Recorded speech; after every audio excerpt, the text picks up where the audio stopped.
All right, so hopefully we are live. Maybe somebody in chat, the folks that are watching, can let me know if they can hear me all right and hear our esteemed guests, the music, all that good stuff. But in the meantime, let's go ahead and give everyone a brief introduction. This is the Killers of the King. This is a series of one-shot campaigns that, if you watch all the episodes together, they tell a larger story. I have some folks with me real fast. Go ahead and give me your brief introduction, just your names and where they can find you on the interwebs. Cool. All right. I'll go first then. I'm just going to point around awkwardly. Hi, everyone. I am Jenny Loveday. You can conveniently find me on the interwebs everywhere at Jenny Loveday. That's GINNYLOVEDAY.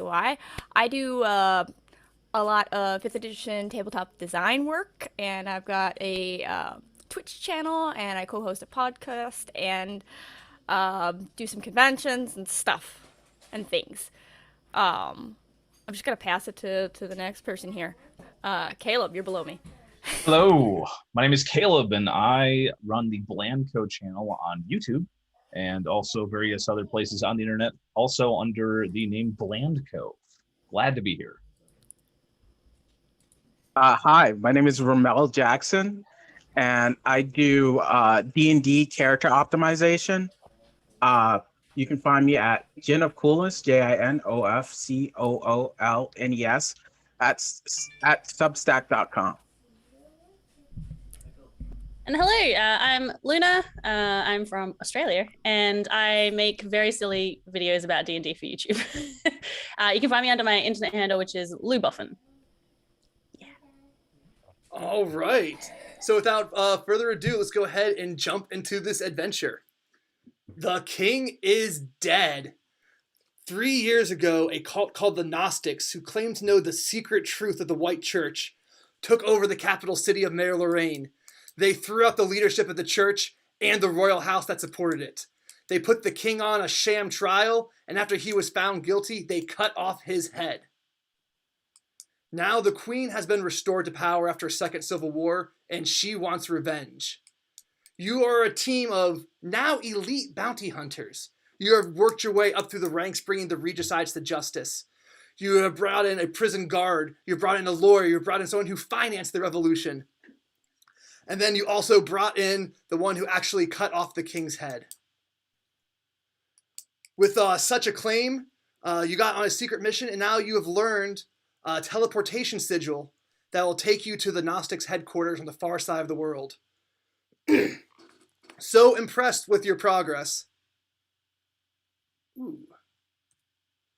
was Alexandrio Louis, the sergeant of the Senate, the one you've been working for, who's the biggest man you've ever seen and the nicest. He arranged a private audience with you for the queen just the other day. In Her Majesty's presence, you all knelt deeply, I assume, and she promised whatever your heart's desire, if you could bring an end to the leadership of the Gnostics. Go to their fortress on Ice Island, kill the leader of their army, a man named Axtil, who has foiled you once before. Millicent, you very narrowly let him escape in episode 3.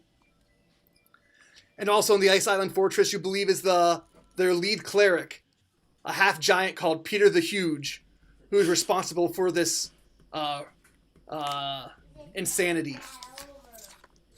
Gnosticism spread throughout the area like wildfire, infecting people's minds, causing them to believe, well, as Alexander Lee would tell you, all sorts of nonsense about the church. All right. Unfortunately, you have the sigil for the teleportation, but unfortunately the location, you'll learn, is at a place called a vertice. It's where all the planes are sort of intermingled. And so just a normal teleportation won't do. You have to take special care in order to get on the right place in this place where the layer between the planes is thin. Your teleportation circle is going to take 10 minutes to complete. And you have to go from a special location. So Alexander Louis, he has secured a spot. He opens it up, and there is a magic user already there. Her hood is up. She's already laying out the silver and salt and incense to get this ritual underway, the sacred markings on the ground. She begins chanting, and you're all staying in a circle, nervously buckling your gears, getting ready for it. She begins chanting. 2 minutes pass. 3 minutes pass. 4 minutes pass. You're double checking your bracers, and all of a sudden, boom! With 1 minute to go, through the windows, crash, crash! An assault force appears. Members of the Lord's Perfect Army, the professional soldiers, an elite strike force that was once overthrew the Queen. They found your location, and you're going to have to fend them off while this ritual is completed. So let's go ahead and jump right into it. Yay! Yeah. Awesome. Gotta go get this Axdale fellow again. All right, Caleb. So starting at the top, what is Orayan doing? All right. I'll immediately see if there's any sort of enemy commander that seems to be, if these guys are just sort of just an assault force, or maybe there's somebody coordinating their movements just right off the top. So just with a quick glance around, they don't. One of them does seem to be wearing like some sort of rank insignia. He's got like an extra like 2 feathers in his mast cap. All right, I will run up to that gentleman, and I will, if I'm within, how far away is that person right now, do you think? About 30 feet away from you. All right, I will just move and attack twice with my axe. Okay. So the teleportation circle is like a 10-foot radius where you all started out, and the windows where these people broke in were 30 feet away from each of you. So like one like whole movement to get to the windows that they broke through. First, with the bright axe flashing, that is going to be a 19 to hit. Okay, so a 19 definitely does. This person is a bit tougher than normal. You can see the muscles like bulging underneath his robes, but still he's not quite athletic enough to dodge out of the way of your blade. Go ahead and roll for some damage. That is only going to be 6 slashing damage. All right.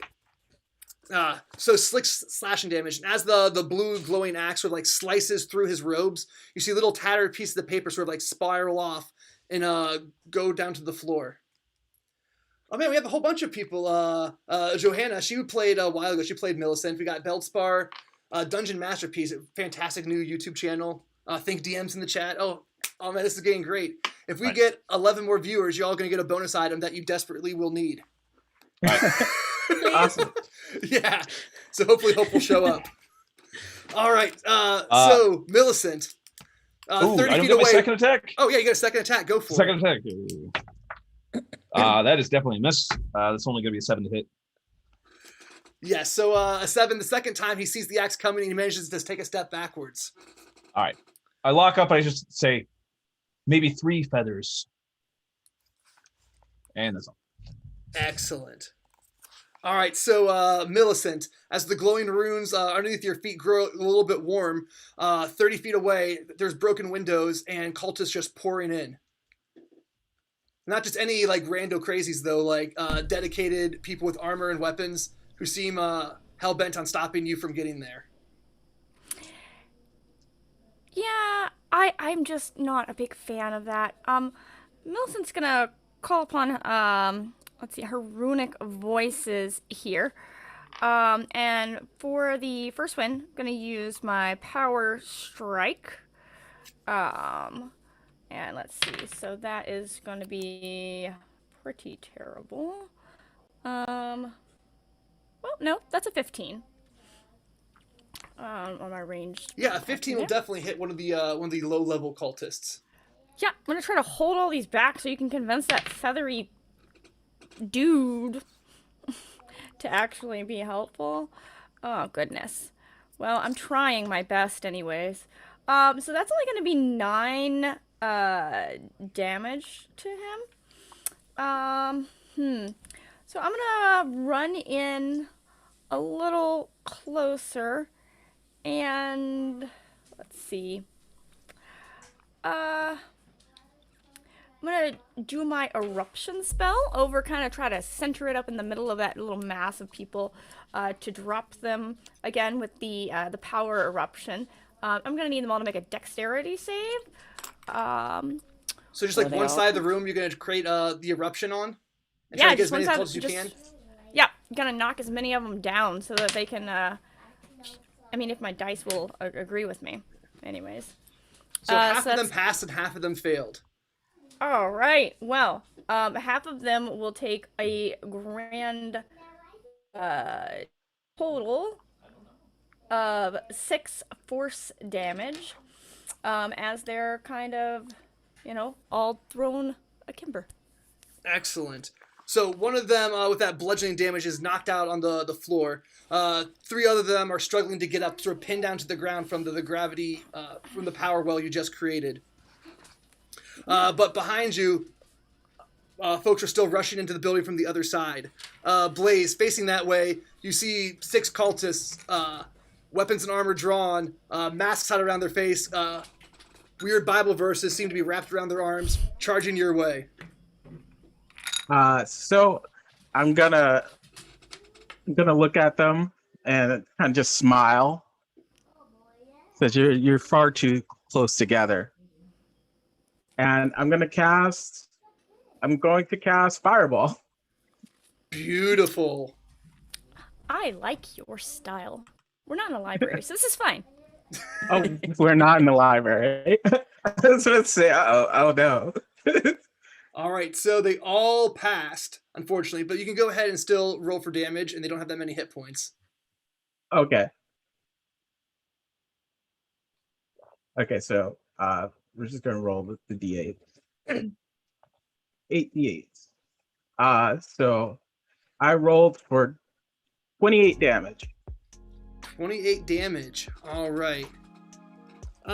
So while you're doing that, so even with 28 damage, the 16 you blasted a whole bunch of the cultists. They're looking definitely worse for the wear. Like even the one everyone passed their save, but they still look like a stiff whip will knock them over. And then I'm gonna run away. All right, so during your turn, I went ahead and switched my sound a little bit, so maybe the music will be coming through for the audience. Hopefully someone in chat can tell me if they can hear both you and the music now. But I wouldn't trust myself. All right, so Shale, Luna, you see Blaze just light up the half of the room, right? The glass seems to melt with the heat of the fireball. People are bent over, smoldering. The smell of burning hair rushes towards your nostrils. What are you going to do to help out the team? All right, so Shale is going to quickly pull her hair back into her bun, and she's going to get close to the person who's casting the ritual. She's going to use her coordinated attack, so she's going to yell at Orion, "Oh, come on, this is going to be a bit of fun, isn't it?" And you get to make another attack, while I will also shoot probably just the nearest person with my short bow. All right. I will rolled a attack. natural 1. Yes, off to a great start. Yeah, nope. That is only so it's only a 9 to hit. Only a 9 to hit. No, so the leader in front of you again, he easily sidesteps your blow. He's too busy laughing at the pathetic attempt from the short bow. Be like, never mind. All right. So back up to the top of the order. You guys have managed to survive. You've managed to keep all the ones that have been rushing forward at bay thus far. But more are pouring in through the windows. You can hear the sound of an axe against one of the wooden walls, as you seem like even more are starting to come in. Arain, what are you going to do to keep up the effort? There's not really... I'm going to try to just demoralize this guy by attacking him yet again. And hopefully that might do something. That is going to be... that's only a 16 to hit. 16 will miss. So again, he's learned to read your movements pretty well, and he parries away your axe. All right. I'm going to use my second attack. Okay, that'll hit. That's going to be a 22 to hit. 22 definitely does hit. All right. That is going to be 13 slashing damage. Okay. You've done All right. 19 to this one so far, to the boss. I'm going to use one of my combat superiority dice to use precision to add another 6 damage to that. And I'm going to use the precision to, on the backswing, to cut off the 2 feathers. And sort of grab them. Nice. So And I just sort of like hold up the feathers and I say, none feathers. So the feathers in the cap become the feathers in your cap. And with that taunt, you send this dude into a rage. I forgot that he takes his turn last time. So he's gonna make up for it right now. Oh no. He reaches out for you, and then even with advantage misses. With his second attack, though, his huge muscly arm comes up and tries to hit you right across the jaw. And with the 5, that will also miss. Man, rolling like dirt. Or no, does 12 hit you, actually? No, you're a fighter. No. Nope. All right. He's looking for 17. All right. Millicent. All right. Well, So there were 4 cultists in front of you. One of them is knocked out. 3 of them are down for the count, but another 2 are just jumping in through the window behind you or in front of you. I am gonna take a look at Mr. has lost his feathers here. Ryan looks like he needs some help, so I'm gonna go ahead and cast a magic missile at his face. I'll help. I'll shout out. Oh, nice, very nice. So that is actually maximum damage. Nice. So 15. Nice. 15 points there. Finally, something useful there. And then for my bonus action, I'm gonna go ahead and point back over in the center of where I've knocked everyone down before, and try to do my gravity manifest there. So everyone just pulled into that circle. You all just stay right there. We'll get to you. Orderly fashion, please. So they make a save? They do make a save. That is a strength save, or they fall prone. Oh, goodness, we have a pile of people there.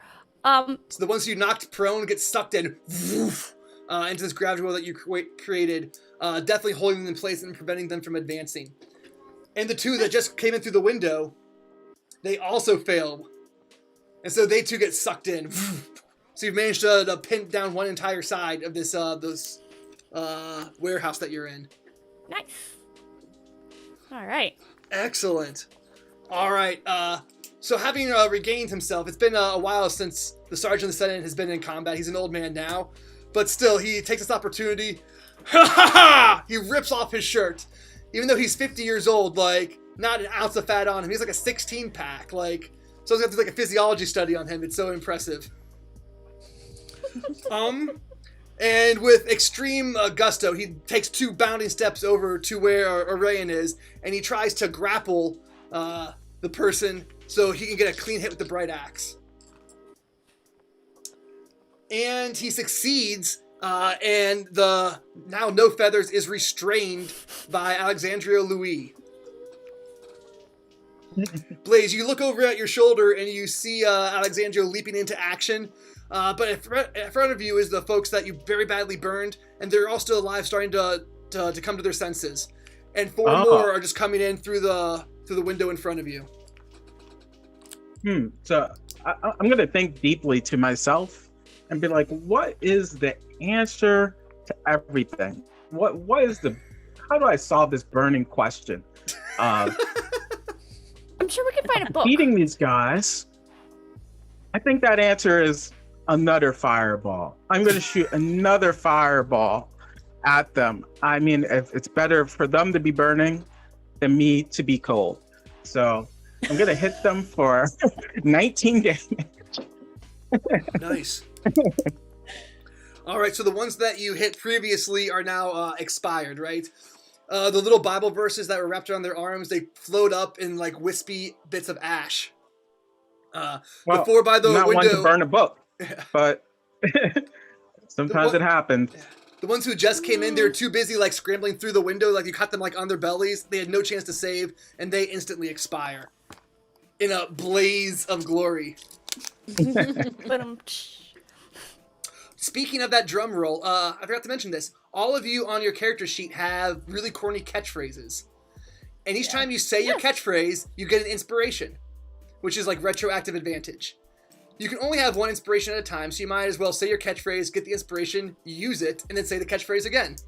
No, as an archivist, I'm very disappointed that you just burned that book to the ground. Ding! So there you go. Jenny figured it out. Go ahead, grab your inspiration. All right, so Shale, you see right in front of you complete waste, right? But you still hear that ominous chopping as now the wood weakened by the fire starts to give way. It's like that scene in The Shining. You have a moment, or you can look behind you and get the ones that are down on the ground. There are ones down on the ground behind me? Yes, Millicent has knocked them down and pinned them with her gravity rune. They However, seem to if be you walk into there, you'll get stuck too. Yeah, don't do that. Yeah. All right. I think what I'm going to do is I'm going to pull out my short bow and I'm going to be like, who's laughing now? And I'm going to try and attack this restrained person. Excellent. That means I get advantage, right? Yes. Okay. Oh, that's better. I can add maths. 22 to hit, so... Yeah. it's only... Oh, no, that's right. Oh, and I rolled max damage, so that's 12 damage. Nice. And I'm also going to say, Orion, get him now! And I'll give an extra attack using my coordinated attack. All right. So Alexander Louis, even like he helps you out, he rolls no feathers into the incoming arrow bolt, hits him right in the pectoral, leaving him exposed for Rayan's attack. Is he still technically grappled? He is worse. He's restrained. You have advantage on the attack. Oh. Wally's in the chat. Hey, Wally. That's gonna be a 20 to hit. Yeah. All right.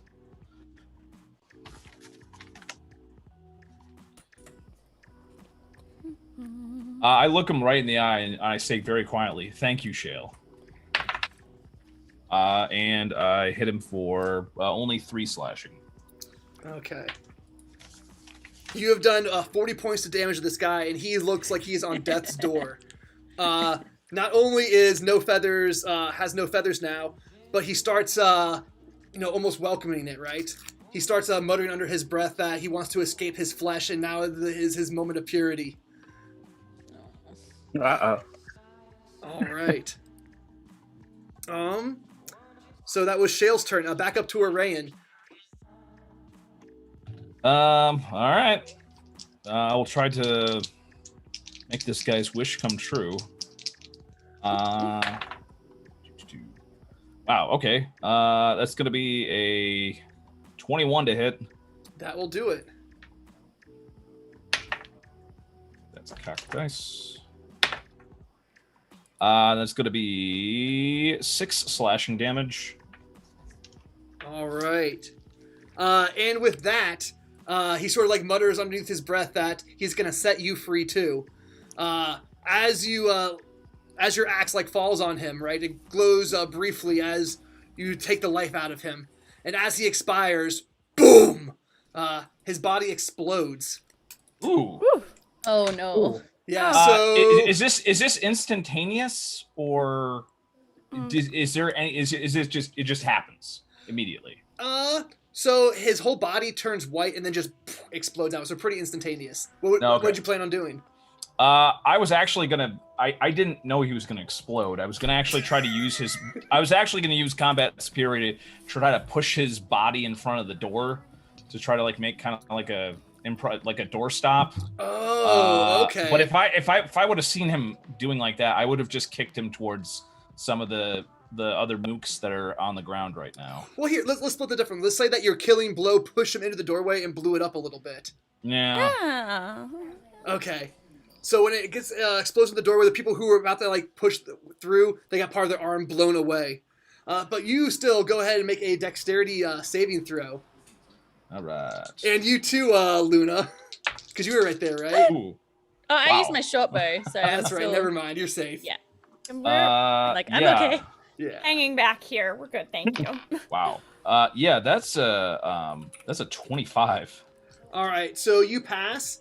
and you only take 10 points of radiant damage. All right. As his body erupts in holy light. Okay, Millicent. So you still have the folks pinned down right in front of you. Indeed. Let's see. They're all penned down nicely. But I don't really have a great, damage spell to just drop on their head. So I'm gonna just, I don't know. I think that I kind of just want to go back with my manifest, and since it's there, cause an eruption again, and they make the save with disadvantage, everyone who's right there, so, Yeah, with a 3, that's going to be a failure. Alright, well, I am rolling much better this time. 7 and 5 is 12 force damage, and you all stay down there, okay? All right, so the ones that you have already been beating up on, they also get conked out, and you can start to see them bleeding out all over the floor. Oh, I'm glad I do not have to clean that up. All right. Alexandra Louis quickly looks around. He sees that 2 others are starting to approach the magic user in the center, and he uses his action to try to grab one with each of his hands. And he gets one, and he misses on the other. So there is one cultist now who's sort of breaking through. Blaze, probably 15 feet away from you, one of these people of the Lord's perfect army, with, good armor and a billy club, is headed towards the magic user in the center of the circle, chanting, maybe 2 or 3 steps away. Okay. First, I'm going to look at that explosion and just mention to myself, I guess he burned out.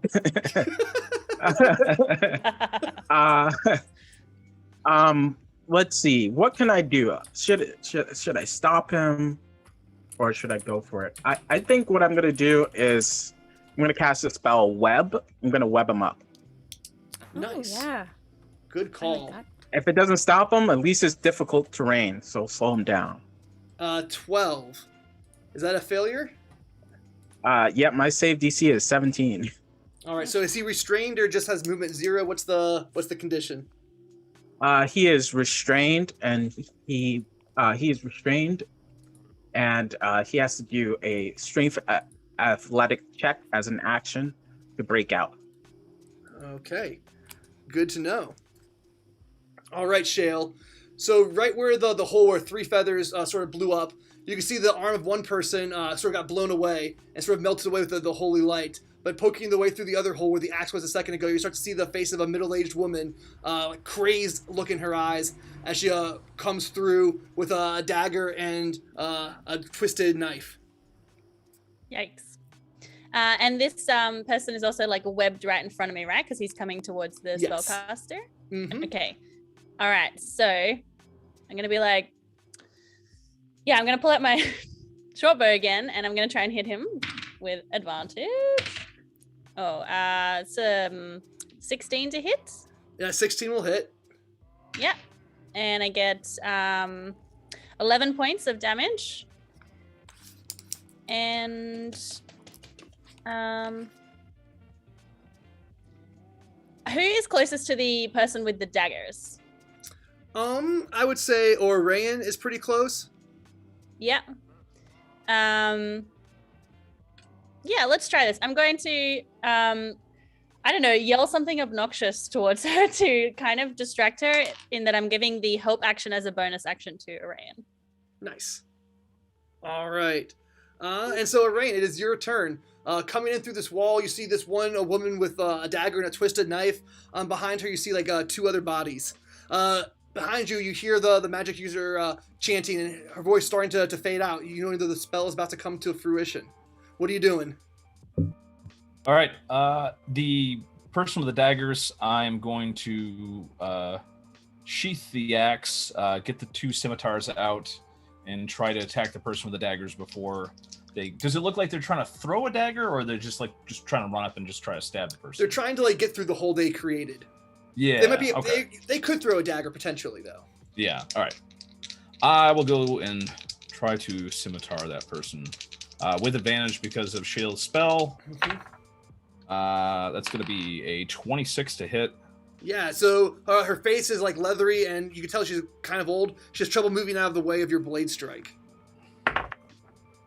It's going to be 6 slashing damage. Okay.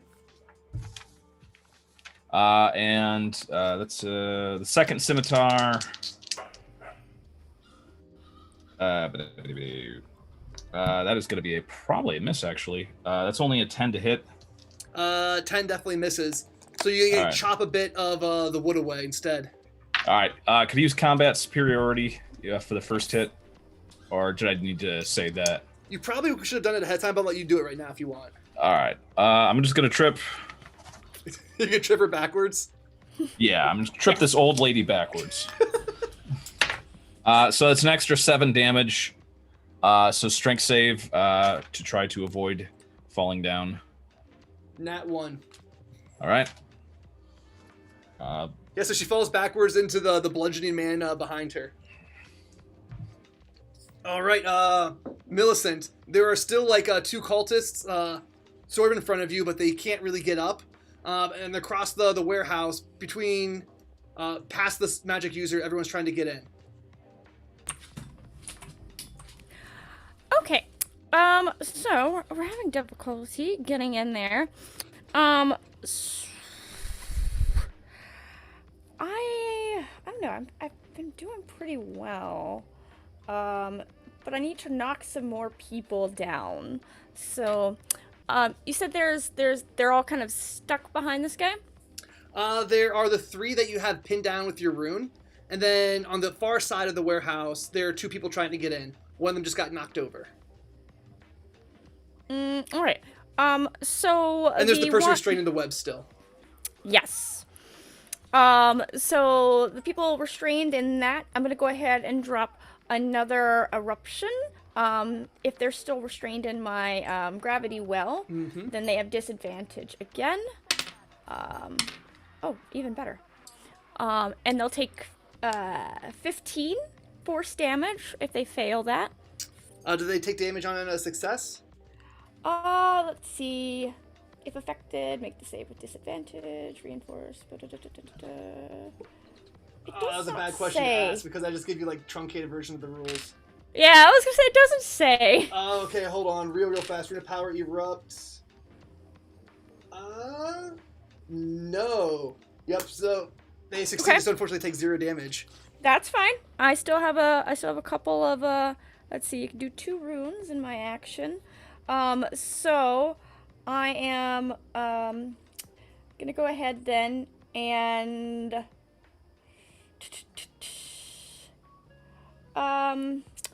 attempt to change my gravity. No, there's some that I've knocked down there, but there's not more. I'm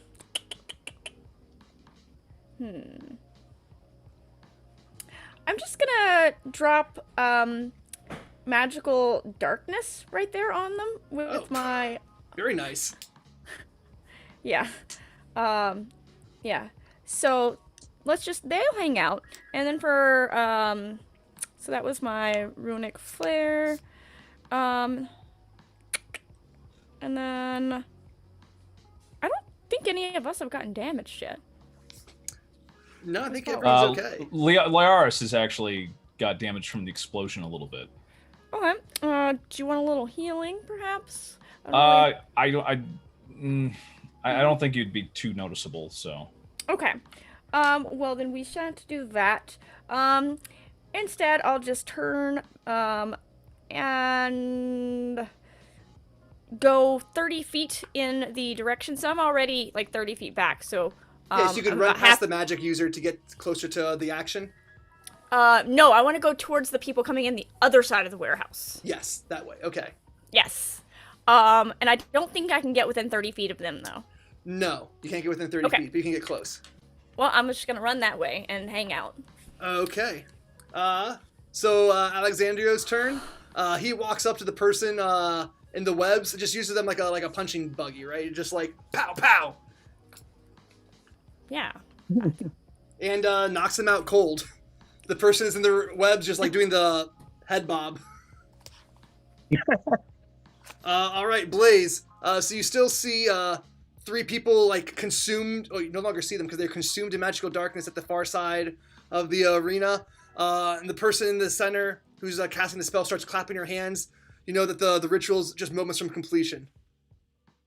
So I'm going to assume whatever's going to happen with that ritual is a bad thing, correct? No, it's the teleportation circle to get you to the location. Okay, so that's good. So I'm gonna walk up to the magical darkness. Mm-hmm. Even though I can't see it, I can kind of have an expectation of what's there, and I'm going to cast Burning Hands. Oh, so you just like I know they're in this area. Die. Yeah, I know you guys are trapped in there, but you know, I'll give you some heat with your darkness. All right, so yeah, I'll say you got 2 of them with your burning hands. So go ahead and roll for damage. Nice. They didn't see it coming.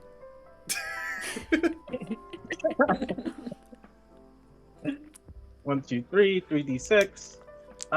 They took 12 damage. Nice, and they burned to a crisp, right?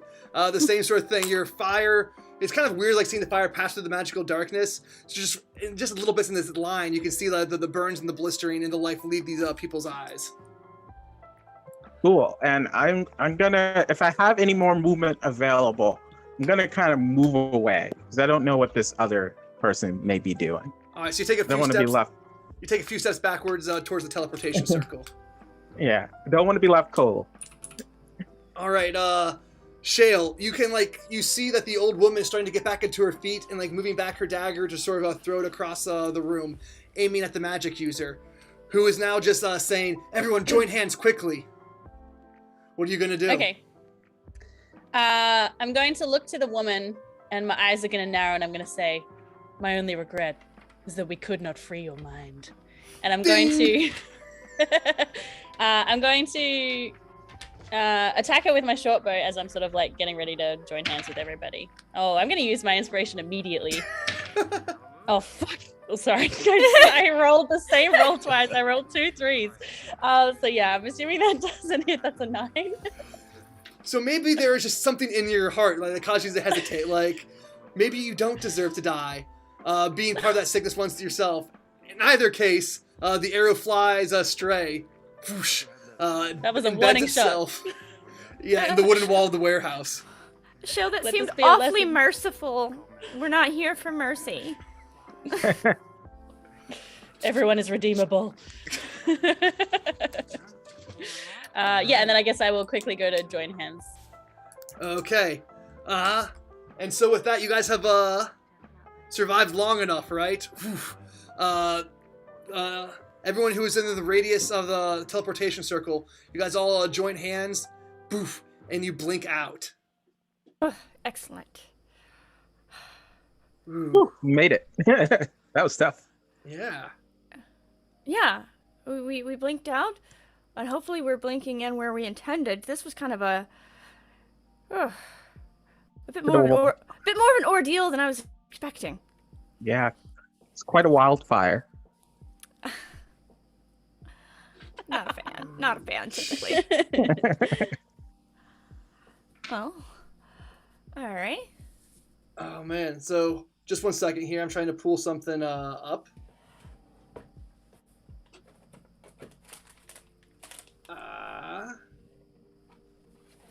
While we're kind of like catching our breath. And, Oh yeah, you folks are supposed to do your everything. character introductions now. My mistake.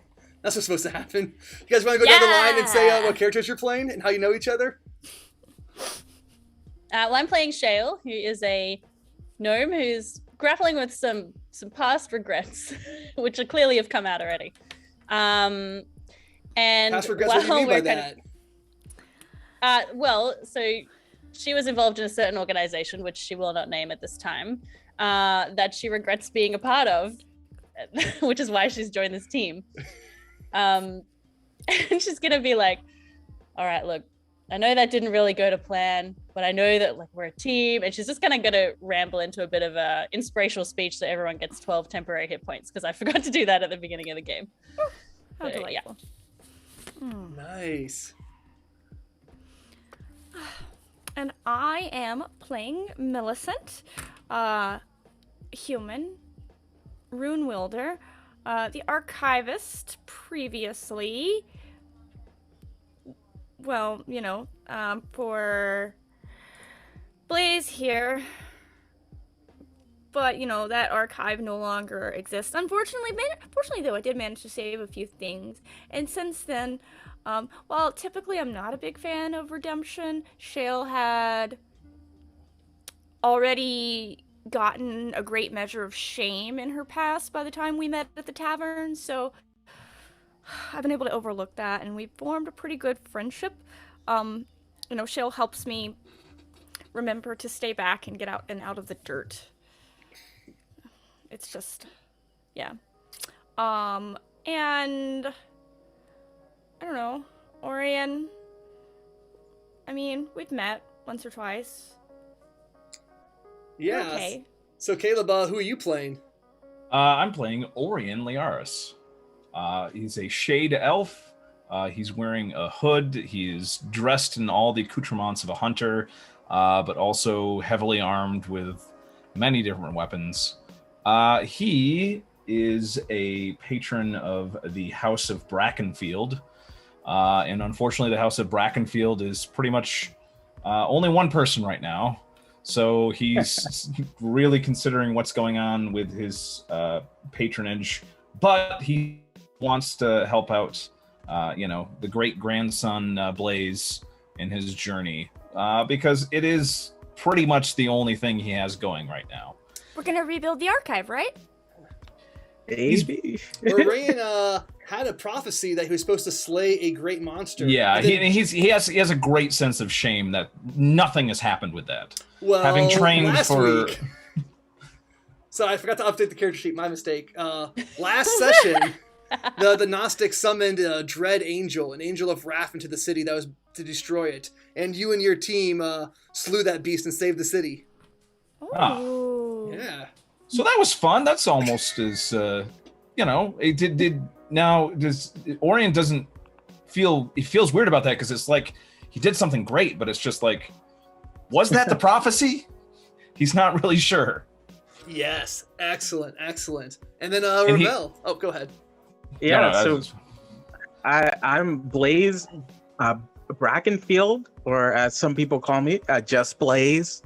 I'm the last son of of the House of Brackenfield, and which was burned down, oddly enough, by the Gnostic army. And so, I'm not, the fire in my heart hasn't burned out yet, though, and I'm trying to maybe restore some of that former glory. So I know Melissa Fint. She was an architect, and she was really good with books. I think she will be helping me not burn down everything I touch. Orion, a loyal friend and companion. I'm just wondering how much money does he think I have right now, and will that affect his ability to continue venturing for me? And then Shale, I think the embers of her past still linger, but maybe she can spark a new fire, or perhaps she'll wither away as ash. But she seems cool, so I'm all lit up for that. You're really just bringing back some terrible traumatic memories of when I was caught in the fire. Oh man! Fortunately, I managed to escape with my rune folder. I mean, it wasn't my rune folder then. I guess it technically was yours, but it's mine now. Don't like burning of the books. I'm not a fan of it, even though perhaps some books have disappeared again today. I don't know what books they had. It was bad books. Well, They deserve to burn. Speaking of bad books, Millicent, you have in your satchel, you've managed to recover 3 Gnostic texts that you've managed not to read. You have the Secret Diaries of Huck, You have a book of Gnostic legal precedents. And you have another common prayer book. But you've thus far declined to examine them. Well, legal precedent, it's really just not my, I don't know, area of passion. So we're just gonna keep that one in the bag. But, you know, everything's worth preserving, even if it's boring. I don't know if really we have time for reading right now. I know that seems very odd thing for me to say, but once this is all settled, we'll just take a look at it. All right. Hey, Double Crit Fails in the chat. He played Orion in the last episode. Oh, All right. Hey, what's up?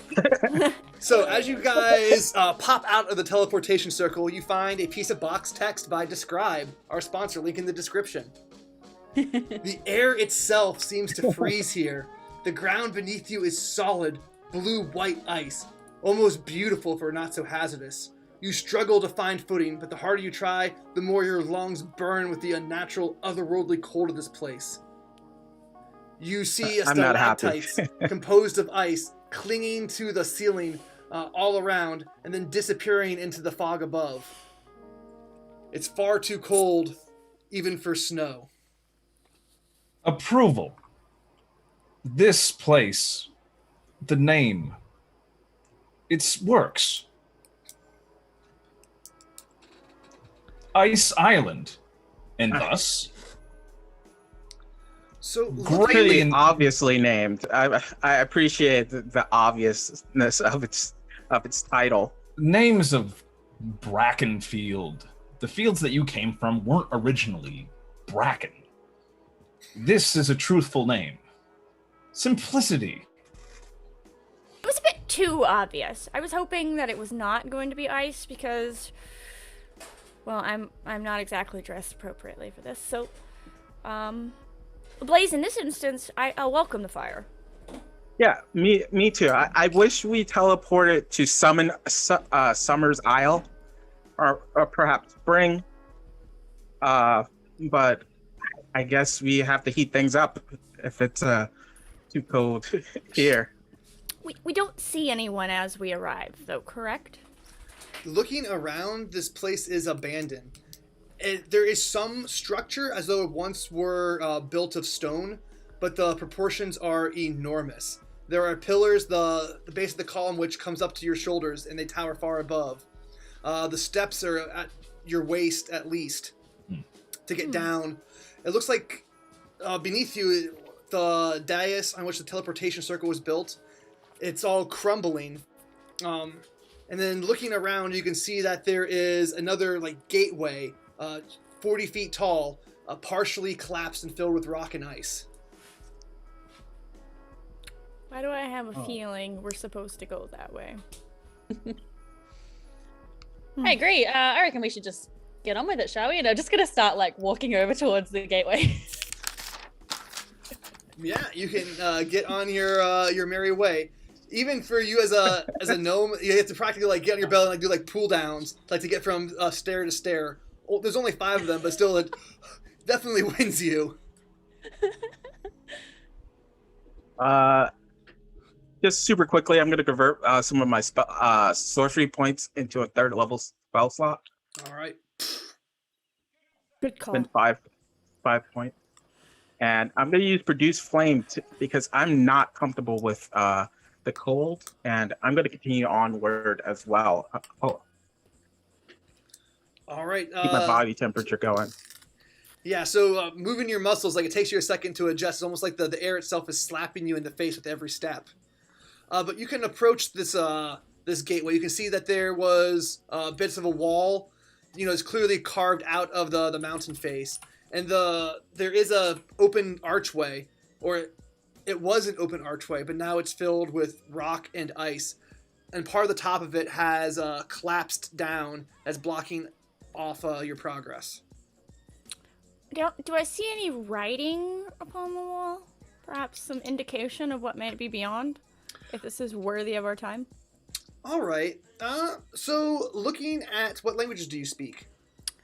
I speak Common, Gnomish, Dwarvish. I can read Primordial, Celestial, Elvish, and Giant. But if I stand here and stare at it long enough, I've seen plenty of languages that I can generally decipher it. You just gotta let me think about it for a while. Context. Okay. So go ahead and make an intelligence investigation check. Okay. There are some parts of the wall that have carvings on them that are decorative, and some parts of the wall are covered up with sheets of ice and snow. Okay. I'm going to spend my inspiration on that one then, because that was a 1. Don't want that. How about a 16? So with a 16, you find one piece of the archway that had collapsed, and sort of down there, it's partially buried in snow. You get out maybe like a dagger or something, you can chip it away, and it seems to be like a directional. It says in Giantish, teleportation this way, main chamber that way. Well, I found some directional signage. So this place, did have some semblance of order at one point in time. But anyways, we are currently at the teleportation circle, so no need to follow that one. But the main chamber is this way, which unfortunately does seem like we're going to need to do some work here. If anybody wants to do that. Sure. I'll help out. Everything looks like a melting pot to me here. Since can I burn it down? Can I melt it? It's just a bunch of ice. You can certainly spend some spell slots to make some fire happen.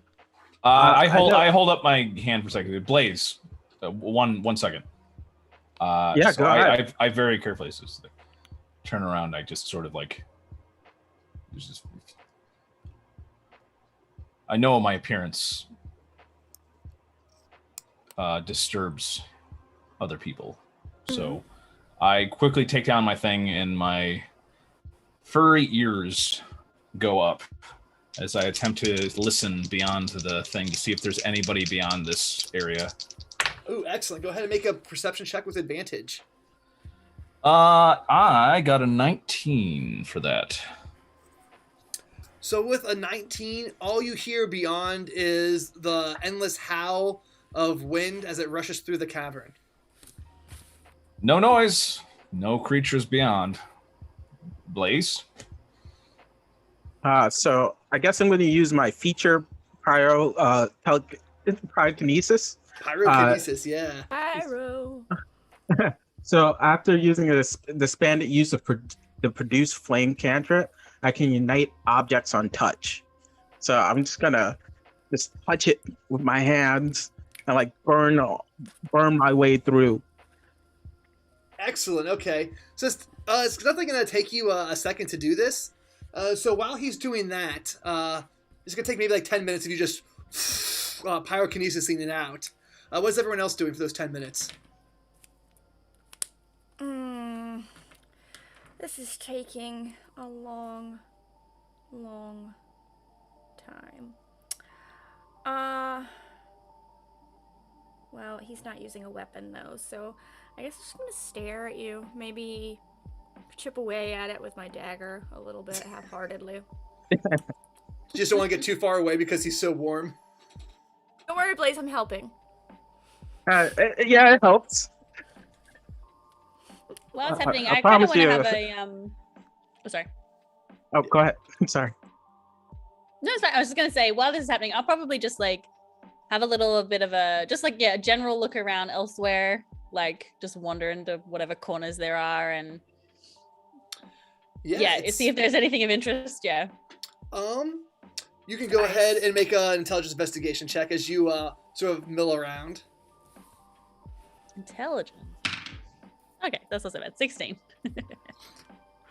So everything is of giant proportions. It's very kind of strange. But you do notice that eventually you do find a small human and a small gnomish-sized pickaxe. Okay.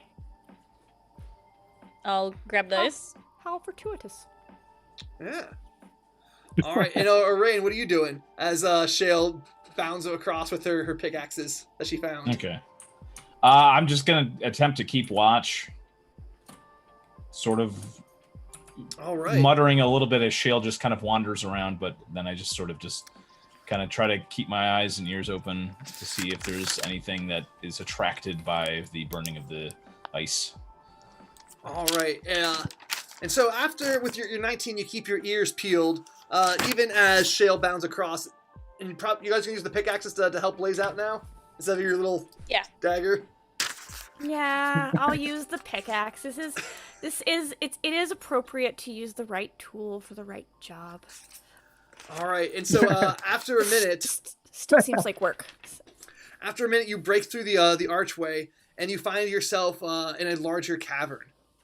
But again, like all around, there's probably a narrow trail that leads off on either side are huge crevices, and every so often you'll find yourself stuck by like a boulder, or part of it's chipped away, or some of it's melted, as though this path is intentionally difficult to traverse. There seems to be many different directions you can go, and you're going to have to navigate this space successfully.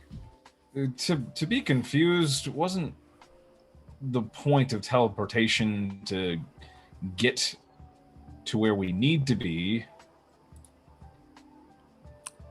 Right, but... Things such as ships and other travel methods are available if we wanted to take the long way.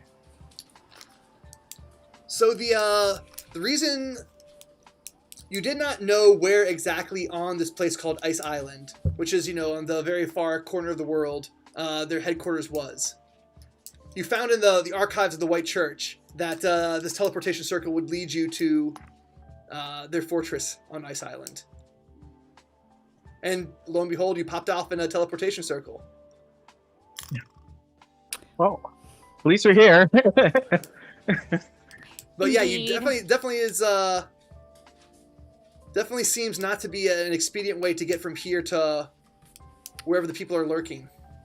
No, this does not seem like... Why couldn't they just put us closer to where they're at? They never make this easy for us. So right now we've got like branching paths, like 2, or is it like 4, 6, 8, 10?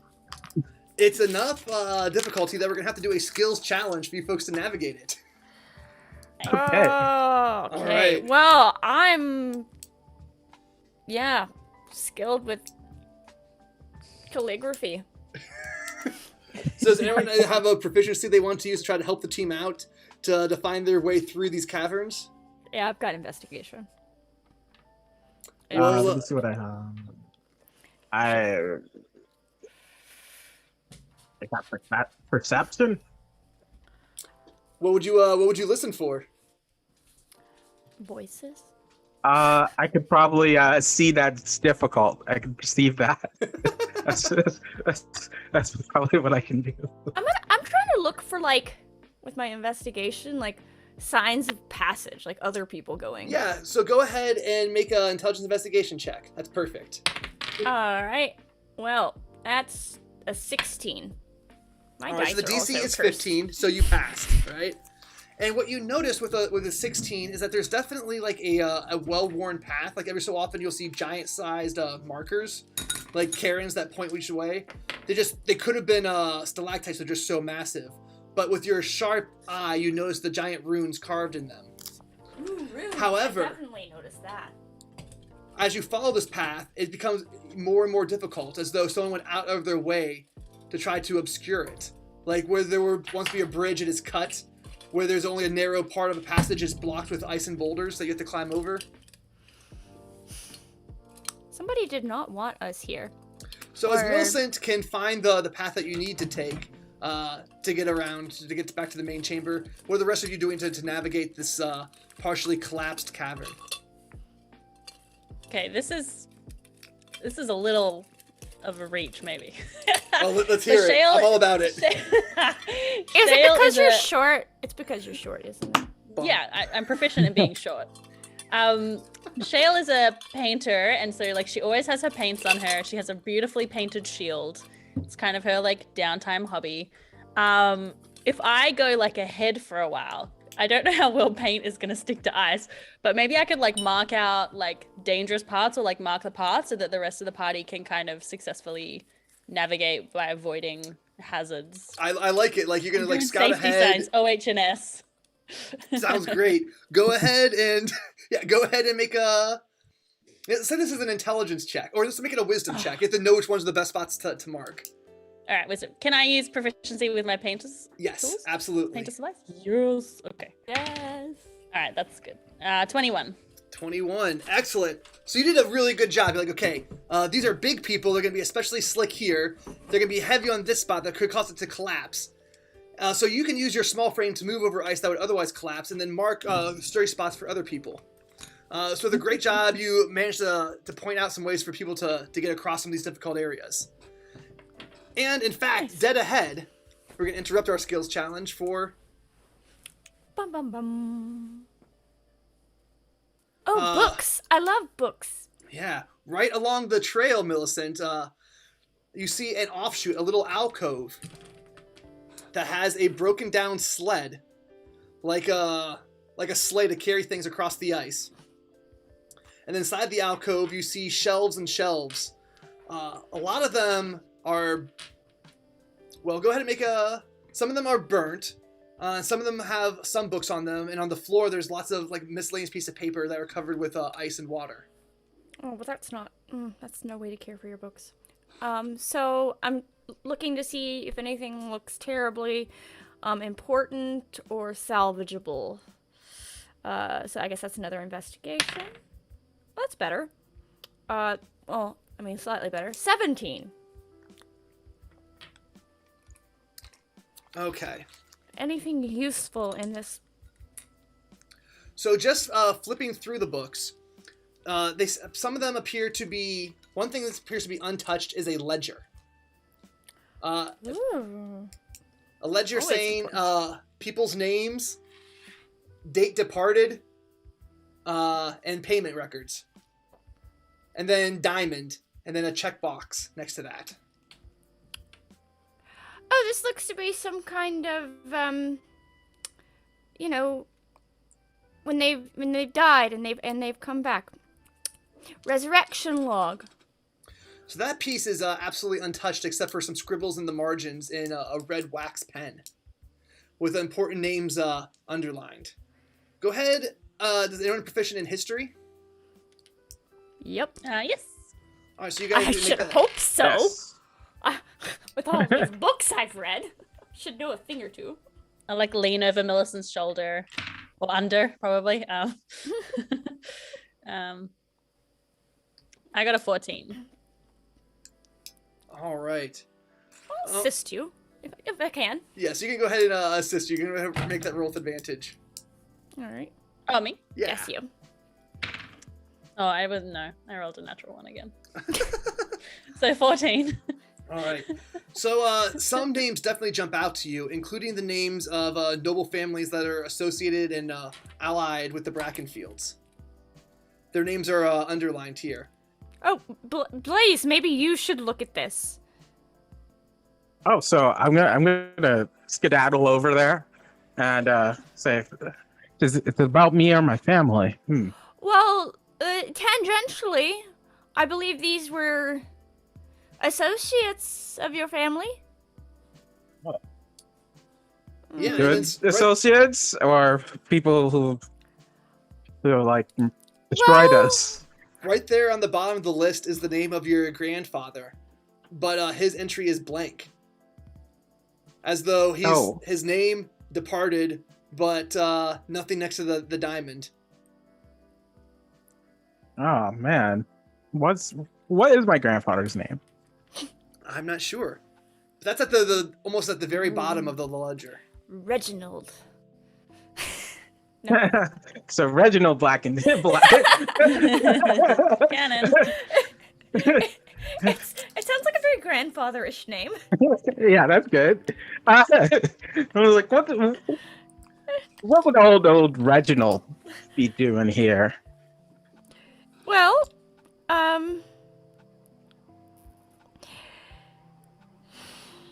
that's a very good question.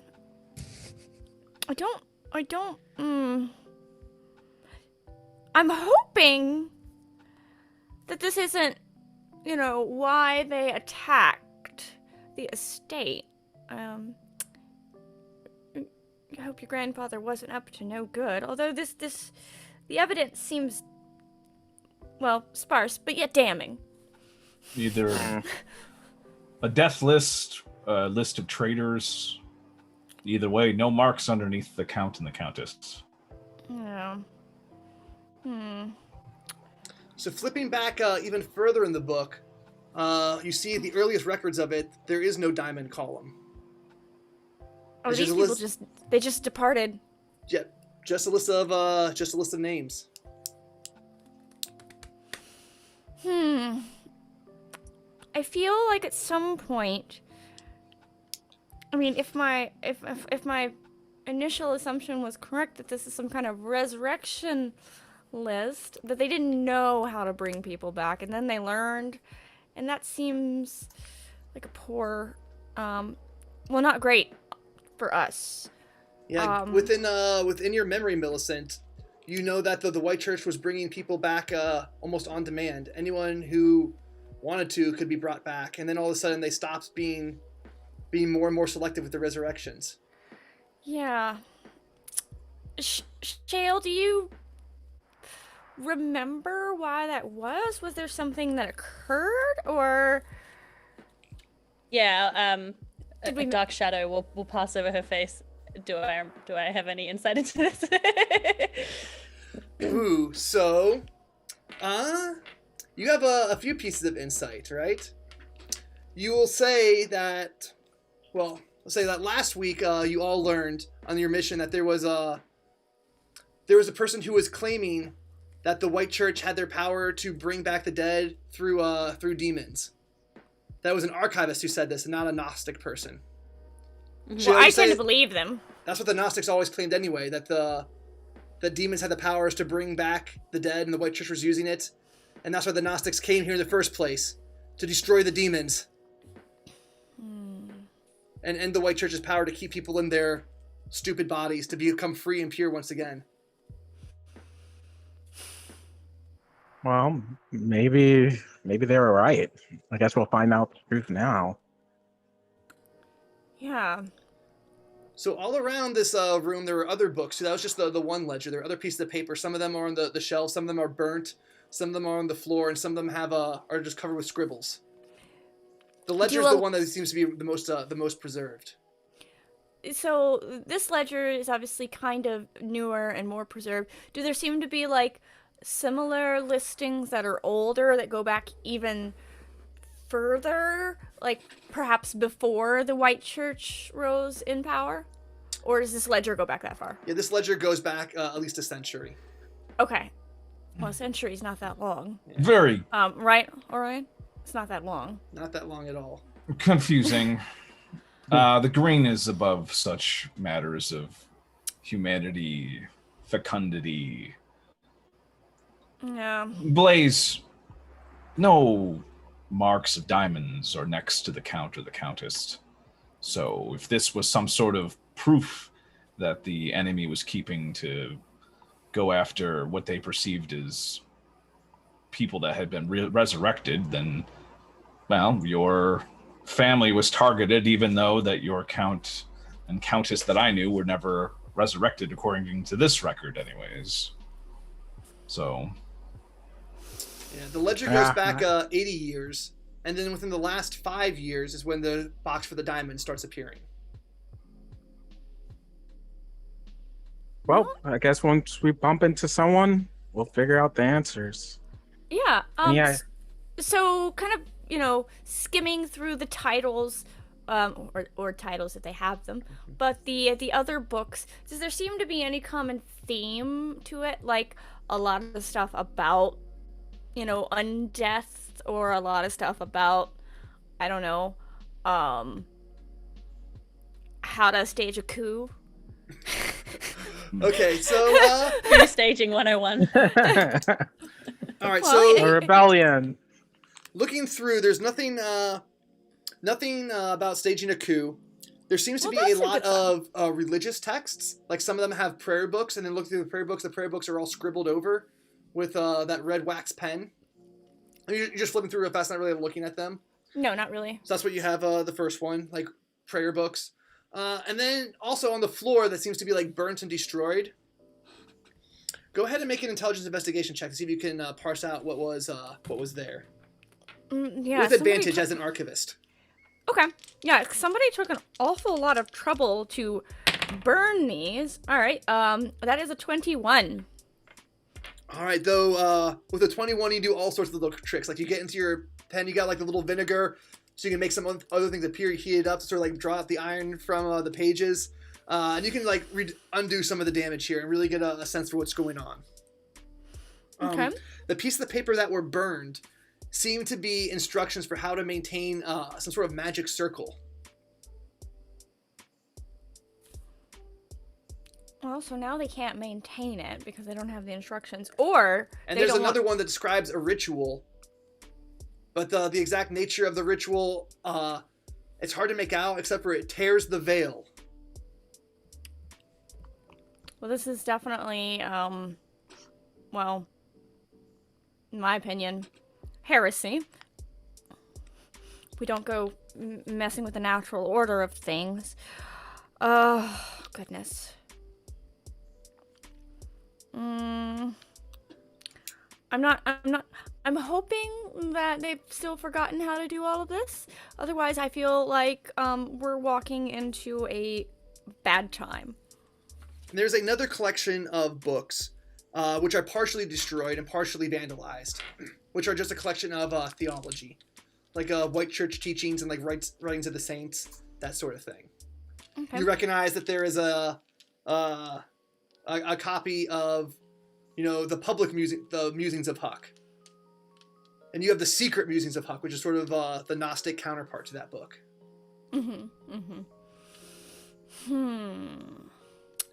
Well,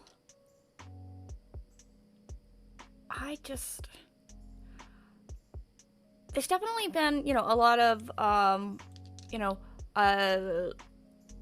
guess kind of retribution here, destroying of sacred texts that somebody perhaps did not believe were so sacred. So I think we're on the right path. I'm just a little apprehensive about what we're going to find. Because they've had this information prior to destroying it. Because it all looks like it's been destroyed recently. It's hard to say recently, but it's not completely melted away. I mean, I don't know. Does it smell like fresh soot? Oh, you know what? You are an archivist, and you've done so well so far. So yeah, you would say that it's been, within the last decade, it's been destroyed. That is altogether too recent. Okay.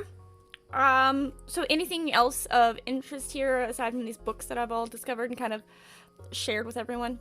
Well, no. So you're not like examining the prayer books and the books of theology with the Gnostic writings in it. Gosh. Shale, this is sure to bring up bad memories for you, but I guess we should take a look at these Gnostic books just to make sure that we're not surprised. All right. So do you want to do the book of theology first?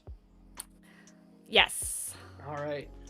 So you flip open the book of the White Church's prayers, and it starts talking about, the sanctity of the body, the pureness of life, all this good stuff.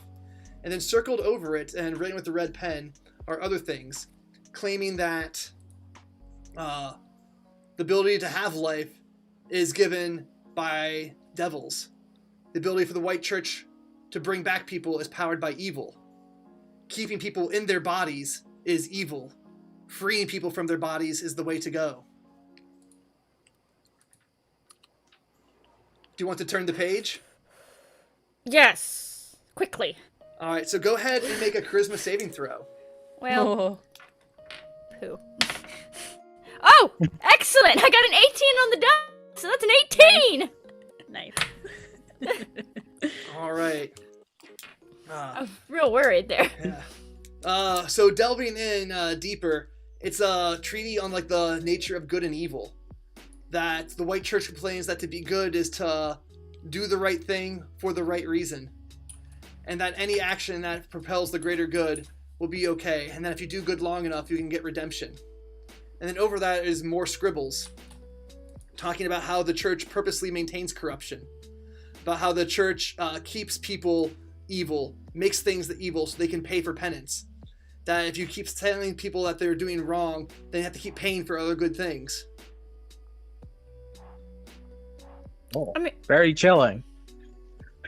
yeah, you can't just charge people to get into heaven. That sounds awful. Who would do such a thing? Do you want to turn the page again as you wonder that? In Elven, I put a hand over the book that Maleficent is reading, saying, Maleficent? Mm-hmm. The Green existed before the Reclamation Wars. The Green existed after the Reclamation Wars. It's true. You have a very point. Is reading this book going to assist us on the quest that we were set upon?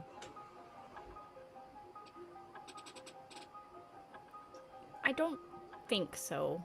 If those people were correct about theology, then were they correct to destroy young Blaze's family, even though the Count and the Countess didn't have any markings in the list? Well, that I can definitely say was not right. That was a very horrible and evil action.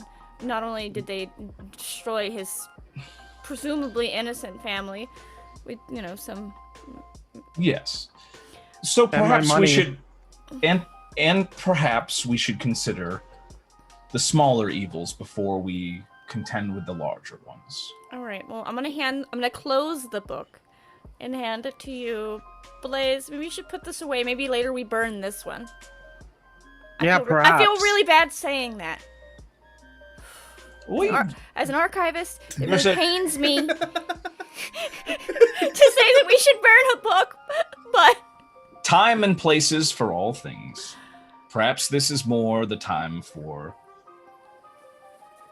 Well, I keep it simple. I don't care about all that talk about religion or theology or ideas. They killed my people and they took my money. And there's one person or a group of them that have to burn for that. Wait. And they destroyed your great wealth of knowledge. You've forgotten a very important aspect. Oh yeah, books. Yes, books. They took books. I mean, I do suppose the books tied into the wealth, so I could see how you. Okay, I forgive you for the oversight. But no, Orion, you're right. There's no sense in dwelling on this. I think we should probably just, forge ahead rather than tarrying here, fretting over what this might mean. Yes, Orion, you're a very noble person, talking about the big picture and not worrying about things like being paid or money or resources. Wait, we were being paid? Words are not. No. This is perception is no. Well, specifically, I was speaking about the smaller picture that we're in right now, rather than the bigger one. I feel exactly opposite of what you just said. Oh, sorry. I always don't worry about it. We got this. Let's focus on just the here and now. Let's get even smaller. Here and now. Nothing about the financial situation of my people. Blaze is understandably a little, distressed right now. All of this is bringing up some really bad memories. Well, but, I'm all for one in staying in the present. Let's forget about the past. Shall we move on? Yeah, let's forge ahead. Like backing away from this theological discussion. Best defense is gonna be a good offense. So let's just go find these. All right. So a little pointedly, Shale gets everyone to get go. Yeah, go ahead, Caleb. I would like to use my survival proficiency to figure out what pitfalls are natural pitfalls. You could have used that before. It just occurred to me. All right, yeah, go I'm for it. I'm gonna specifically look for what pitfalls are natural ones, and then specifically go towards the ones which are clearly unnatural, i.e., people specifically trying to block the path. That way, we'll specifically go towards whatever people are trying to block our path to. Sounds good. Go ahead and make your roll. DC 15. Ugh. Did not make it. Ooh. Yeah. So with all the wind and wear, it becomes a little difficult to discern which ones are natural collapses and which ones are constructed or caused by intention. All right, Blaze. The group's at 2 successes and 1 failure. What are you gonna do to help everyone out? No, let me Light a try fire. not to say. Light Yeah. a fire to guide our path. I was like, let me see not fire, not burning something. All right, so I'm gonna try to at least see if I can burn something. Yeah, so you come to the last cave-in, right? You can tell there's another archway and beyond it, but this one is just frozen solid with ice. You can go ahead and try to make an Arcana check to try to burn it optimally to get the least amount of time. Let me see if I have advantages to Arcana. I don't have advantages to Arcana, so I'm just gonna roll a d20. I got a 15. I'm Oh, proficient. someone can in that. help I can out. help you. I'll help you. I'm proficient. 15's good enough. Okay. Okay, no, there you go. 15's good enough. All right. So you're sitting All there right. focusing again. Like everyone's you're taking their 10 minutes of time, while you just right through this wall of ice. As it slowly melts away, the water puddles around you and starts to freeze over again with the extreme cold. You managed to do it in enough time that you guys do not have to make a Constitution save against the freezing cold. Nice. Nice. You managed to get out of the... See, you just gotta burn. You gotta blaze through your problems. Hopefully. Yeah. So as the gate finally melts away, it's maybe big enough for Shale to just about squeeze through. In another minute, it's going to be done. You're all thankful. About time to move on. Before you can, there's a rumbling underneath the ice cavern, and out from a crevice. Ooh, where saw that? Boom! Ooh. Oh no. A gigantic, 20-foot long worm emerges from the ice.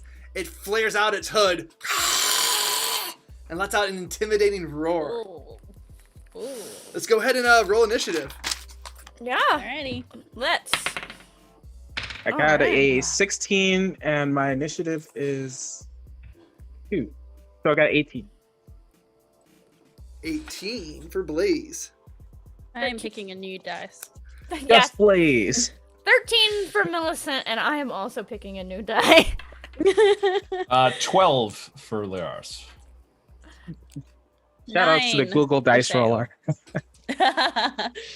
Me and Google Dice Roller are not friends.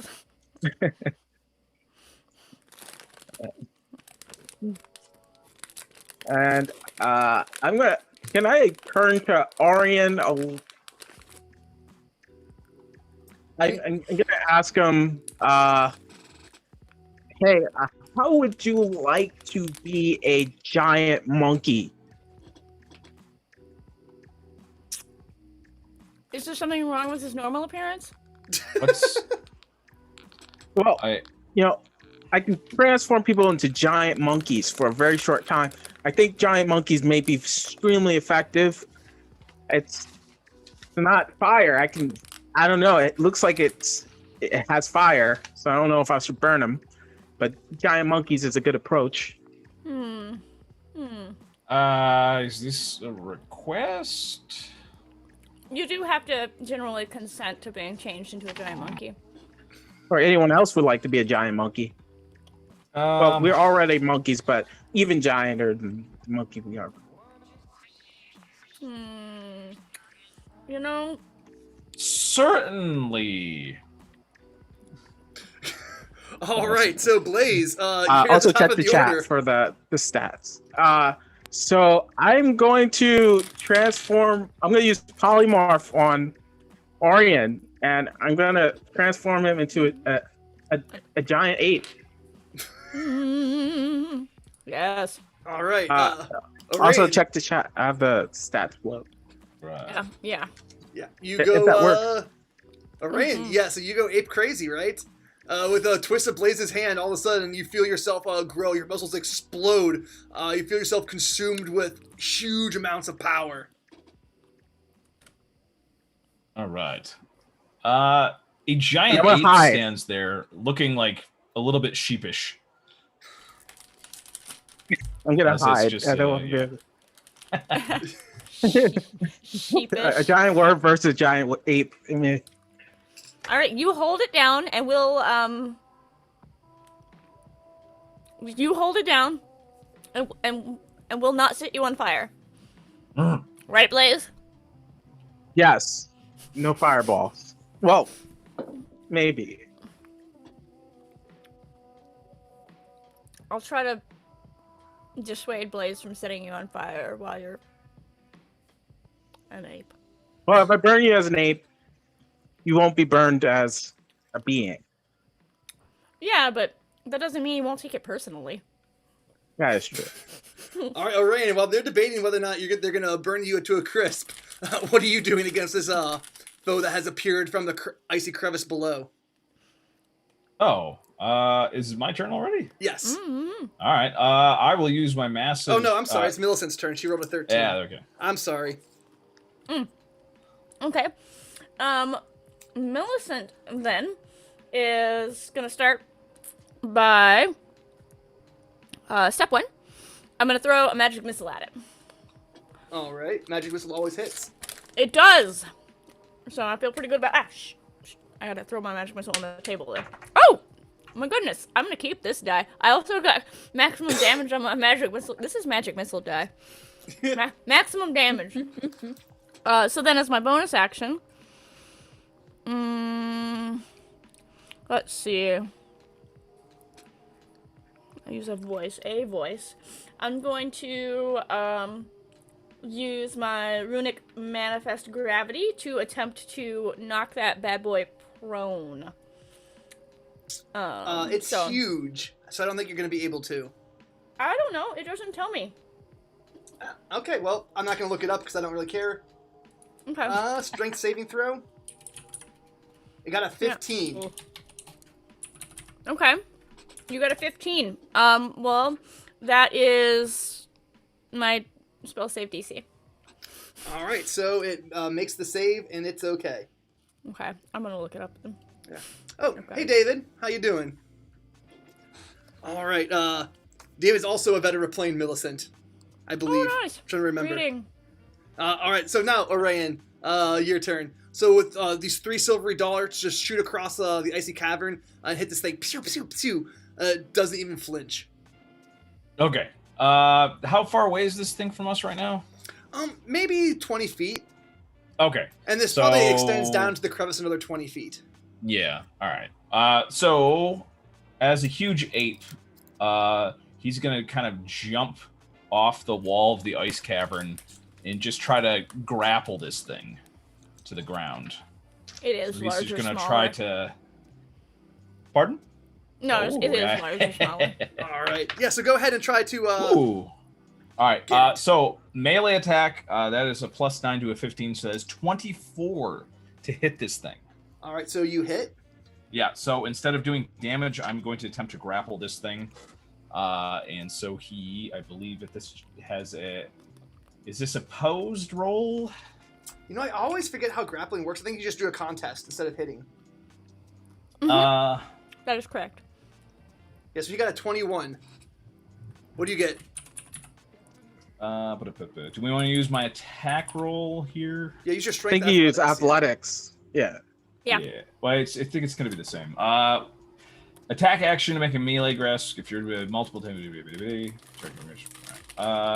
So yeah, it's contested. So should I roll again or use the same roll? Doesn't matter to me. Yeah, I mean it's +9 to both. Yeah, okay. So if we're just gonna do a roll off, then that would have been the same roll because it would have been +9 to athletics. All right, so with the 24, so you it successfully would've been grapple 24. this thing. So like half its body is like exploded from the crevice, and you like get that part and like pin it down to the ground by its hood and antennae. You did a much better job of that than I did. All right. Thank you. I'm just trying to put my giant forehead into the back of this thing. Just try to force its head down into the ground. Because I have no idea what this thing does. So. Giant worm. All right. So as you get that melee attack on it and sort of slam it down, you feel like all your gorilla arms just start burning as it's hot to the touch. You take 10 points of fire damage as you press down into it. Flaming, singeing hair starts to fall off the gorilla form as this giant ape continues to hold this thing down. So it's going to try to bite at you. It's going to try to like pin around and use its mandibles. Ooh, and with a 23, that's going to hit, right? Yes. Ooh. Yep. Woo! Ouch. Oh, You it take hurts. 37 points of piercing damage, Holy. Oh, ouch. I'm gonna not stand anywhere near that. plus 14 points of fire damage. Ooh. Mm-hmm. Yeah.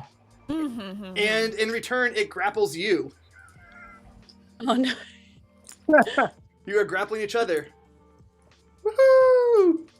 Oh man, Andrew gave us some super chat. He gave us 25 points of temporary HP. Thank you, Andrew. Oh, Yeah. thank you. As you guys feel incredibly invigorated. All right. Well, that doesn't stack with our 12 temps. So No, Might need that. That's okay. 25 is still better than 11 Yeah. and 12. All yeah, right. but you did have 12 temp. Well, that didn't carry over to your gorilla, so never mind. All right. Temp HP does. Oh, so you used the 12, and now you got 25 new ones. Ah, very good. That's good. That's good. Good All right. timing. Yeah. Excellent. All right, so that's its turn. Shale, you see this giant gorilla grapple this thing. All of a sudden, its teeth sink back into the gorilla. You guys are standing maybe like 20 feet away from the edge of this crevice that goes down 100 feet to certain death that this thing came out of. What you doing? Luna, you froze? Oh no. Tragic. Uh-oh. Oh no, Okay. she's gonna have to jump back on. There's All I'm right. back. I'm back. I'm back. Sorry, Australian internet is the worst in the world. I'm here. All right, so you're up. Okay. All right. Yeah, I see this enormous creature. All right. So, Orion is grappled. Yes, and he is grappling it. but is still able to attack, right? Mhm.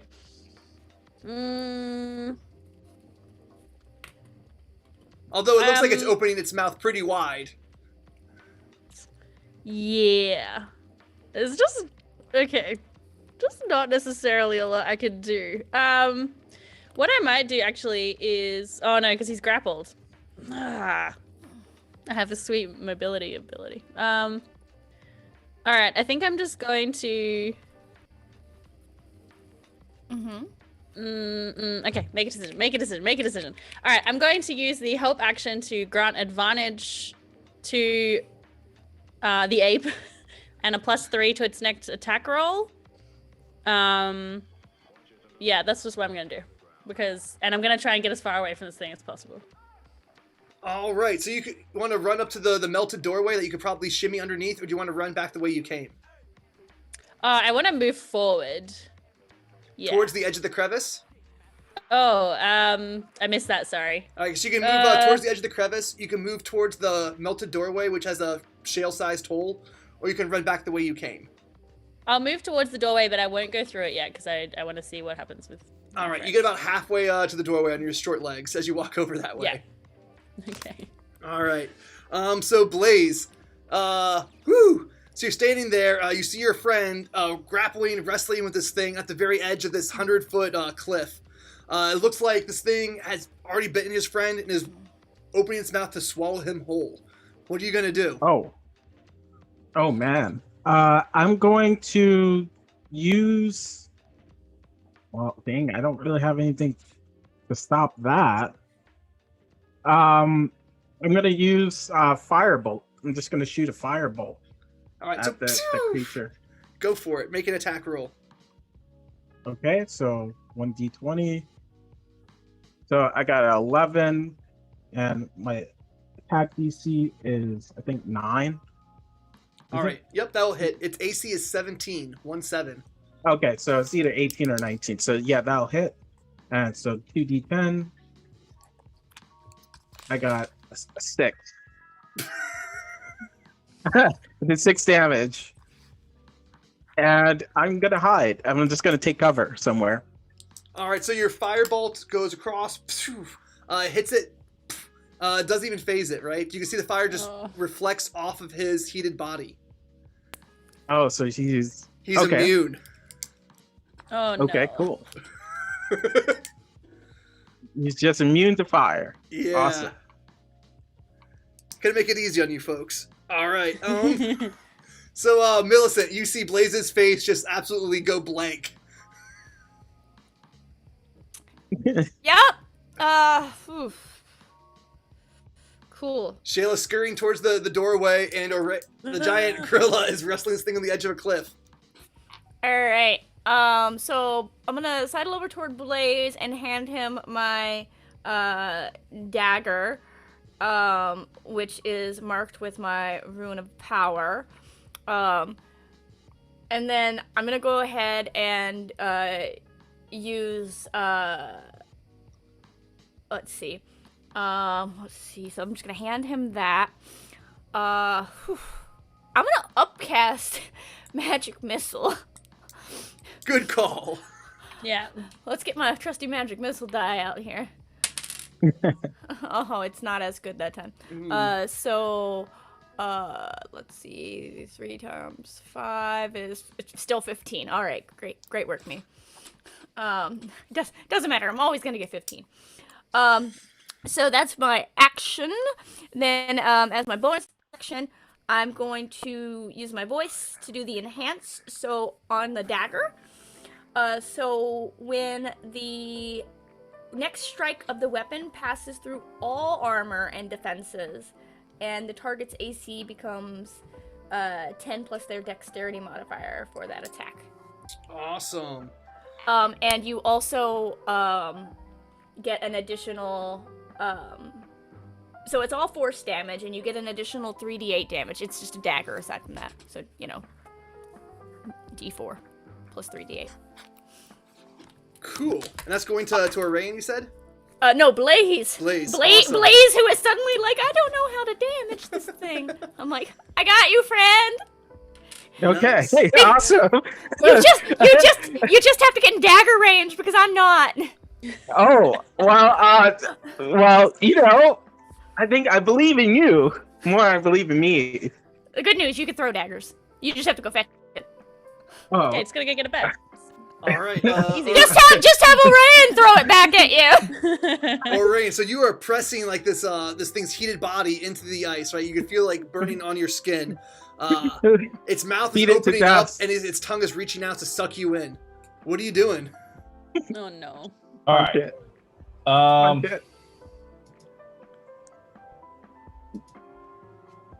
right.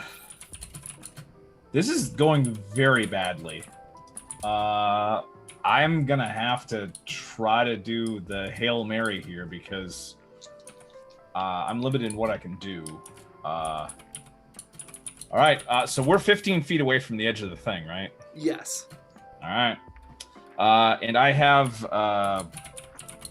advantage on an attack. Correct? Yes. All right. Yes, and you get a +3. Okay. Advantage on attack +3. Okay. I'm going to move, which I have this thing grappled. It did not try to escape, and thus I can move it half my speed. I'm going to move us both to the edge of the cliff here. All right, so you do like a roly-poly maneuver in its mouth and get right to the edge of this thing.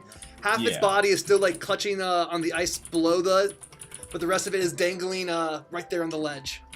All right, and I am going to attempt to use the shoving a creature attack action to try to shove this thing off the cliff. At least, hopefully, they'll start to dangle off the cliff, if nothing else. Okay. And... Well, oh wait, it he's is- got me I can't. He's got me grappled. grappling you. You can Damn. break the grapple, and then you can do that with your second attack. You could just shove him off the cliff with you and its loving grasp. Yeah. Sure, you just sacrificed yourself. Hopefully I'll have...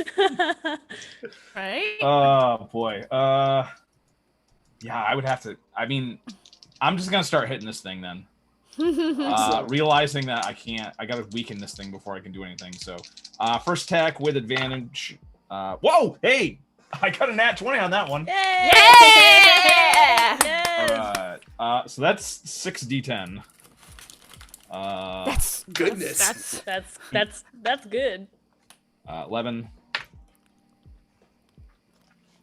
That's 20. I need to put this Oh, candy Luke from away. How to D&D showed up. Hey there, how you doing? 11. 13. 14. Alright. Wow, okay, so that is going to be 40 bludgeoning damage. Whoa! As I smash this thing as hard as I can. God. Alright, so that was just advantage on just one attack, correct? That's right. It's just your next attack. Yeah. Alright, so my second fist attack is going to go down as well. I keep forgetting you're a gorilla. That is going to be 21 to hit. Yeah, 21 will hit. It's AC 17. He hits it real hard. Yeah, I plan on it. That's cocked dice. 4, 10. Then that's 19 more bludgeoning damage to this thing as I'm just sort of just slamming its head against the rocky, icy ground. All right, and with that second one, you just go boom, and as you bring it back up, there's definitely like splots of sickly green bug juice splitting out of like holes all along its body, bouncing off the ice and then trickling off the edge of the cliff. First. All right, now it gets to go. It still has you grappled, and seeing that you're the one causing the most damage, it's good to go ahead and try to swallow you. Oh, no. So it has to make another attack, and if it hits, it rolled a nat 1. Yeah. So as it tries to reach out and bite you, that's exactly when you hit with his gorilla fist. Your gorilla fist pins its lower jaw, bam, right down there to the floor. Of a giant worm trying to eat a giant ape. Damn, its jaw extends that big. That's crazy. All It's right. allergic to apes. Yeah, so there you go. Shale, you are up. You see your friend right there, right on the edge of a cliff, holding its own against this huge foe. Okay. How far away is this thing from me? You backed up to the little small door, so you're probably like 20, 25 feet away. Okay. So it says here, I have this Air of Discord ability. Mm-hmm. It doesn't say if it affects everybody within the range, or is it just one creature? I don't want to accidentally... Ooh, let's look it up, because I have the book right here. Why not? So she's using the Rebel class from Galder's Gazetteer. Number one seller on Dr. Awesome. RPG. Link in Very the description. exciting. Each affected creature. So creatures of your choice within 30 feet are affected. You get to choose. Of your choice. Okay. Yeah. All right. Yeah, I'm going to go ahead and use that. What is she going to yell at this giant worm? We don't have time for this. Yeah, so it has to make a wisdom save, which is DC 8 plus charisma, 8, 12, 16. With a 13, it will fail. Nice. Okay, let me get my dice. All right, so it's 4d10 psychic damage. I don't know how much it's going to be. How much psychic damage is going to do to it, but... All right. Sorry, I should have got these out before. All right, 4d10. Oh, nice. 10, 18, 23. It's 28 points of psychic damage. 28 points of psychic damage. All right, and lets out a curdling scream, a high-pitched hiss that reverberates off the icy cavern walls, and then down to the crevice below, getting deeper and deeper and deeper, as you let off a psychic terror that scrambles what little brain it has. Okay, Blaze, standing close to this thing now, Millicent hands you the dagger. You can see the rune of power glowing on it. What you gonna be doing? I'm gonna look at it nervously. I'm gonna peek out, and I'm gonna throw it. Well, yeah. Go for it. Yeah. Let's hope you don't miss. That's what I'm gonna do. Please You don't know miss. what? You know what? Use your You know what? inspiration, right? You've got one. You know what? I'm gonna run up. You know what? I rather go out with a blaze of glory. You know? So I'm gonna run up and I'm gonna slash it. Can I just attack it? I'm gonna attack go it. for it. You sort of like slide across the ice, like all cool, like. Yeah, so I'm gonna run through, just boom, boom, boom, boom, and just slash it. I'm gonna slash it with it. Go for it. So it's just a dagger attack, right? Yes. I don't know if I have proficiency in daggers. You're a wizard, I think you do. Oh no, you're a Yeah, sorcerer, you I think should. do. You should. Okay. All right. So perfect. So I'm gonna just roll. I think I get a +4. Andrew, Dice it was Luna was using the Rebel's Air of Discord ability, not Vicious Mockery. So I got a 14 plus 4, so That an will hit, 18. just barely. Nice. Okay. Awesome. So he takes 1d4 plus 3d8. So 1d4 plus 3d8. So he takes 17 damage. All right. And I'm gonna end my turn. That's it. I've done my job. I'm standing next to a giant monkey and a giant worm with a dagger in my hand. Hopefully they don't roll on me. All right, Millicent, you see this giant worm struggling as the mind and body are being bombarded in all directions. Yes. So it is. I am gonna get 30 feet from it. That seems close enough. And I'm gonna level some powered strikes at it. Throw some runic voices over at it. Sounds good. So I can do that twice, and then as a bonus action, activate that dagger again for you. So Thank you. yeah. First one. That probably misses. 16. 16 just barely misses. Okay. Well. Oh, I'm gonna use my reaction to let you reroll. Nat 20. Yes! Ah! So good. Yeah. Oh, that's so satisfying. So you also get an extra 2d8 necrotic or radiant damage then as well. All right. So 4 and 6 is 10. So 17 total. Nope. I want to add a spell level to it, so we get another d8. Well, that's useless. 18 total force damage. Okay. You guys have done 132 points of damage to this thing, and it's looking like it's about to explode. Like a bright acid green bug juice is spewing out of this thing right now. There's a verifiable puddle around its jaw and upper body. Its hood is filled with holes, and it's no longer staying upright as the ridges are broken. Okay, well, second attack then. Yeah! Nice. Okay, well, second attack is also gonna miss them. Sorry. That's all right. But bonus action, activate that dagger. Speak the power word. Enhance, enhance, enhance, enhance. He-Man. Sorry. All right, Orion, you stand wrestling with this thing at the very edge of a 100-foot cliff. You're getting slick with bug juice now as the ice is melting under this thing's body heat. All right. I deeply regret moving to the edge. I still have him grappled. I can move back then, right? He still has you grappled. Yeah, so I don't know. I'll let you make that distinction. You can break the grapple if you want using one of your multi attacks. Boy. You don't want to waste it. Just hit it. No, I'm just gonna hit him. I make my Nice. 2 fist attacks as a giant ape, and they both miss horribly. One I'm is gonna a give you. Oh no, I've already used my reaction. Never mind. one is a 13, and the other one's a 12. So neither of those probably hit.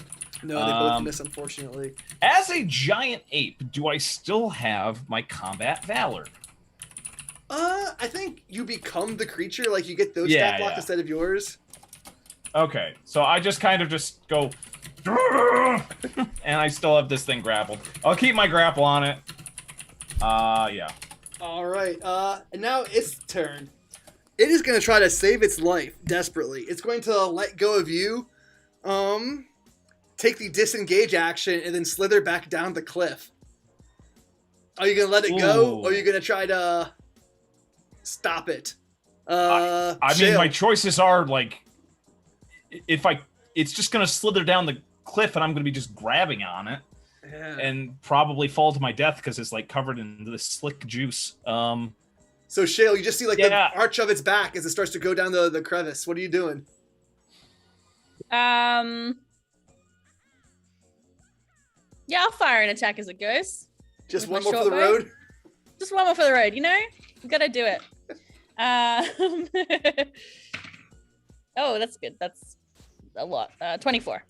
Yeah, that will hit. Oh, and I got max damage again. Nice. So it's 12 damage. Yeah, and I'm also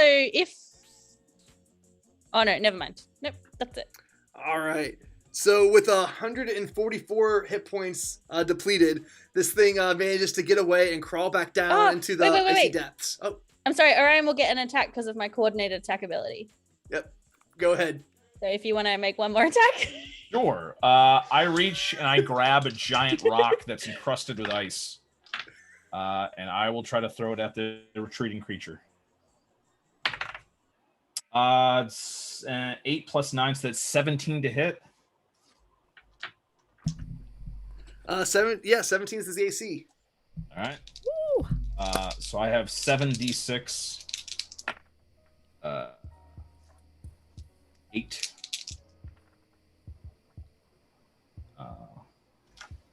Math. These dice are hard. 16. 23. One more. 26.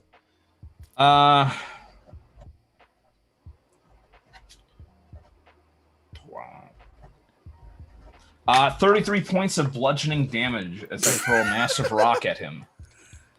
Yeah, with 33 points of bludgeoning damage, you do not let it slither away.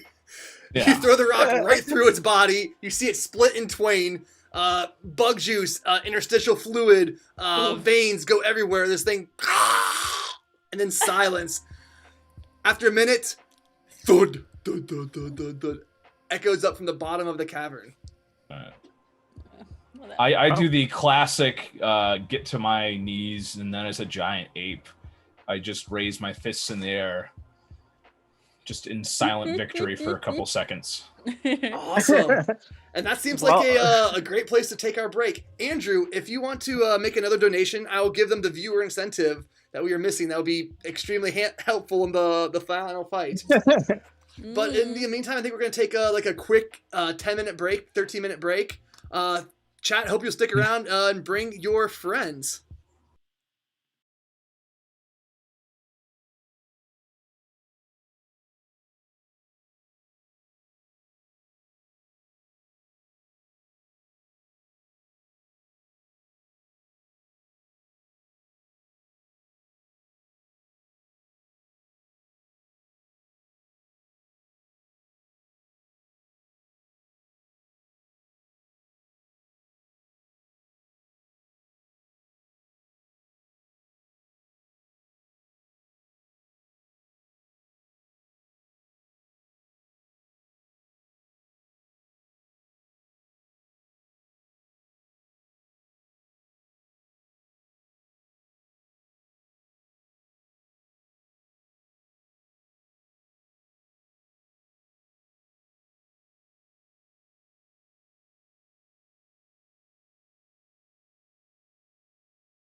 We're live. Yeah, and we are live, theoretically. Maybe someone in chat will let us know whether our voices and our faces are all working. So welcome back to Killers of the King, where it's a series of one-shot adventures. And I think a good way to jump back in is to go down the line and everybody tell the character that you're playing and then maybe a little bit of the story.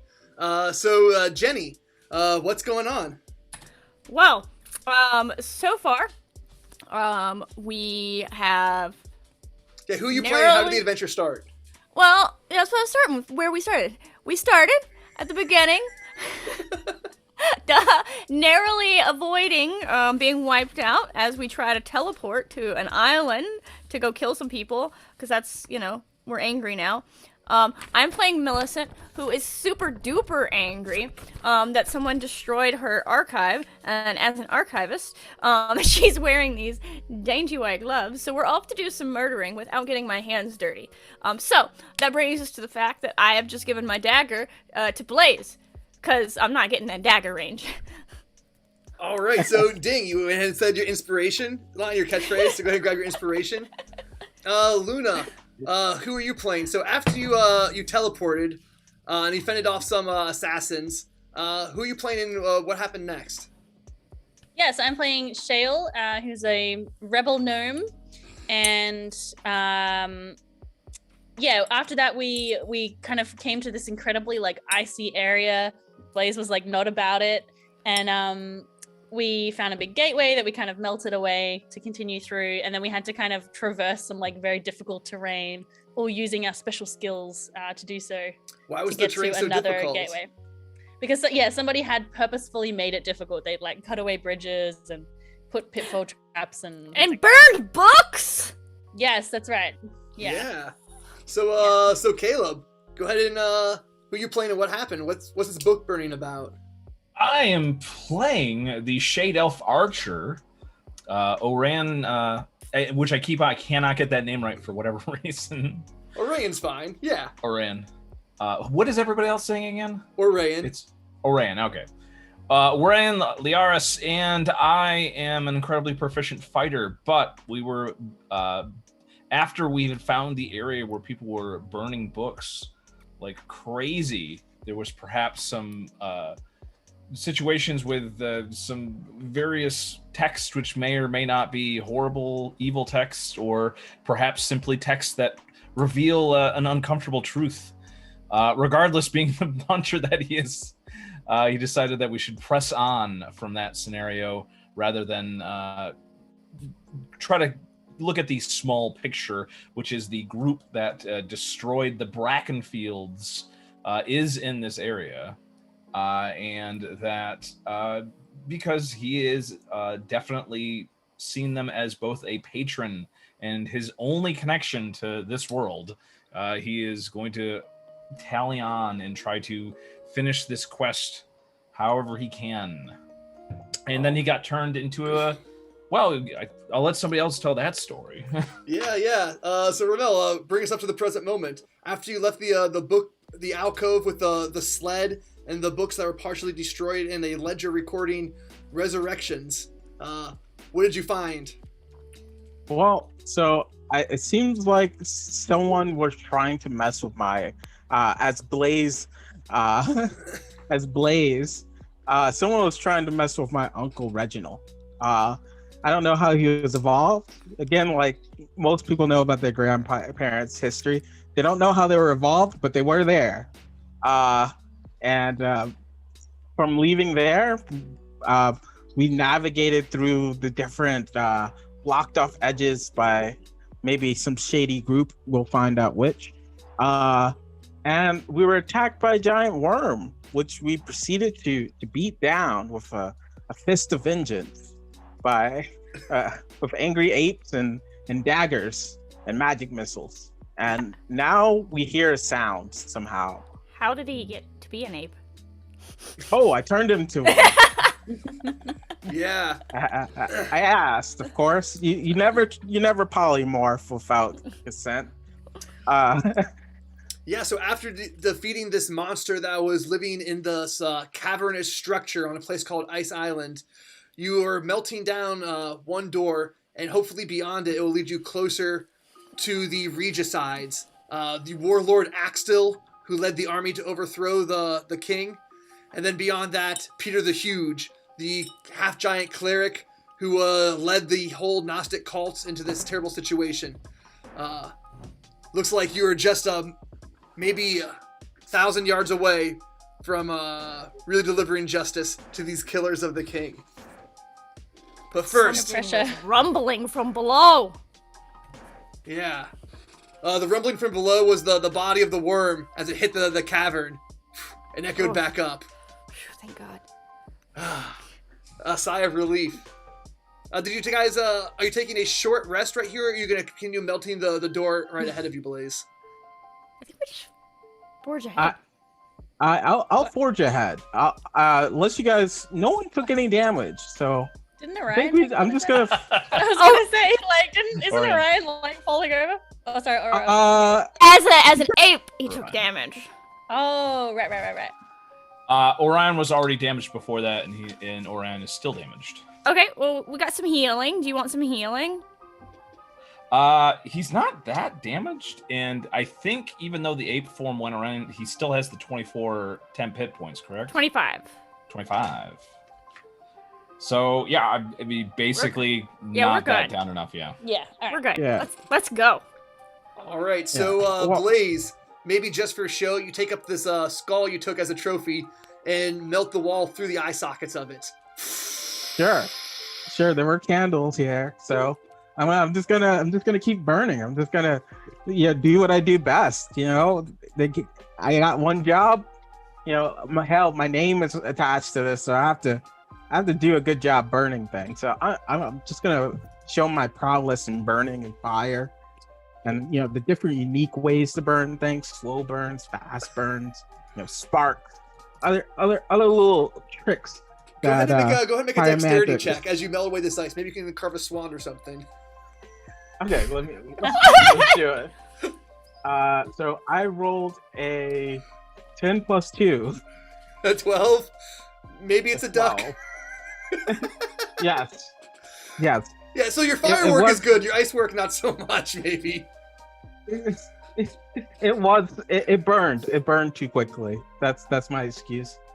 All right. And so this archway, again, goes maybe 40 feet high. The foundation stones are, as tall as shale is. Definitely giant in scale. But you managed to melt away a sizable portion of the ice, enough for everyone to walk through comfortably. Oh, I think my job is done. It's all melted away. All right. So, on the other side, you find yourselves in a larger chamber. And this chamber is the floor of it is very well polished. The ice on it is inlaid with a silvery sheen, so it would make it almost mirror-like. It's constantly reflecting, as though it's partially enchanted. At the far side, there is a door, and this one is intact. The door is again 40 feet tall. The base stones are massive, and on it is a carving of a woman with scales and a sword, which just instantly recognizing are both emblems of the White Church. I'm gonna try to burn it. In the center of the room, I'm sorry. there is a pedestal, again maybe 20 feet tall, and on top of it, sort of sheening down, you can see something. Blaze, I'm sure you have a little bit of fire out, just catching your light. You can see what looks like a blue reflection coming down. You can't quite make out the object from 20 feet down, but you can see there's some reflecting down. And then between the pedestal and the door, there is a huge chunk of, looks like ice and snow. In a weird T shape.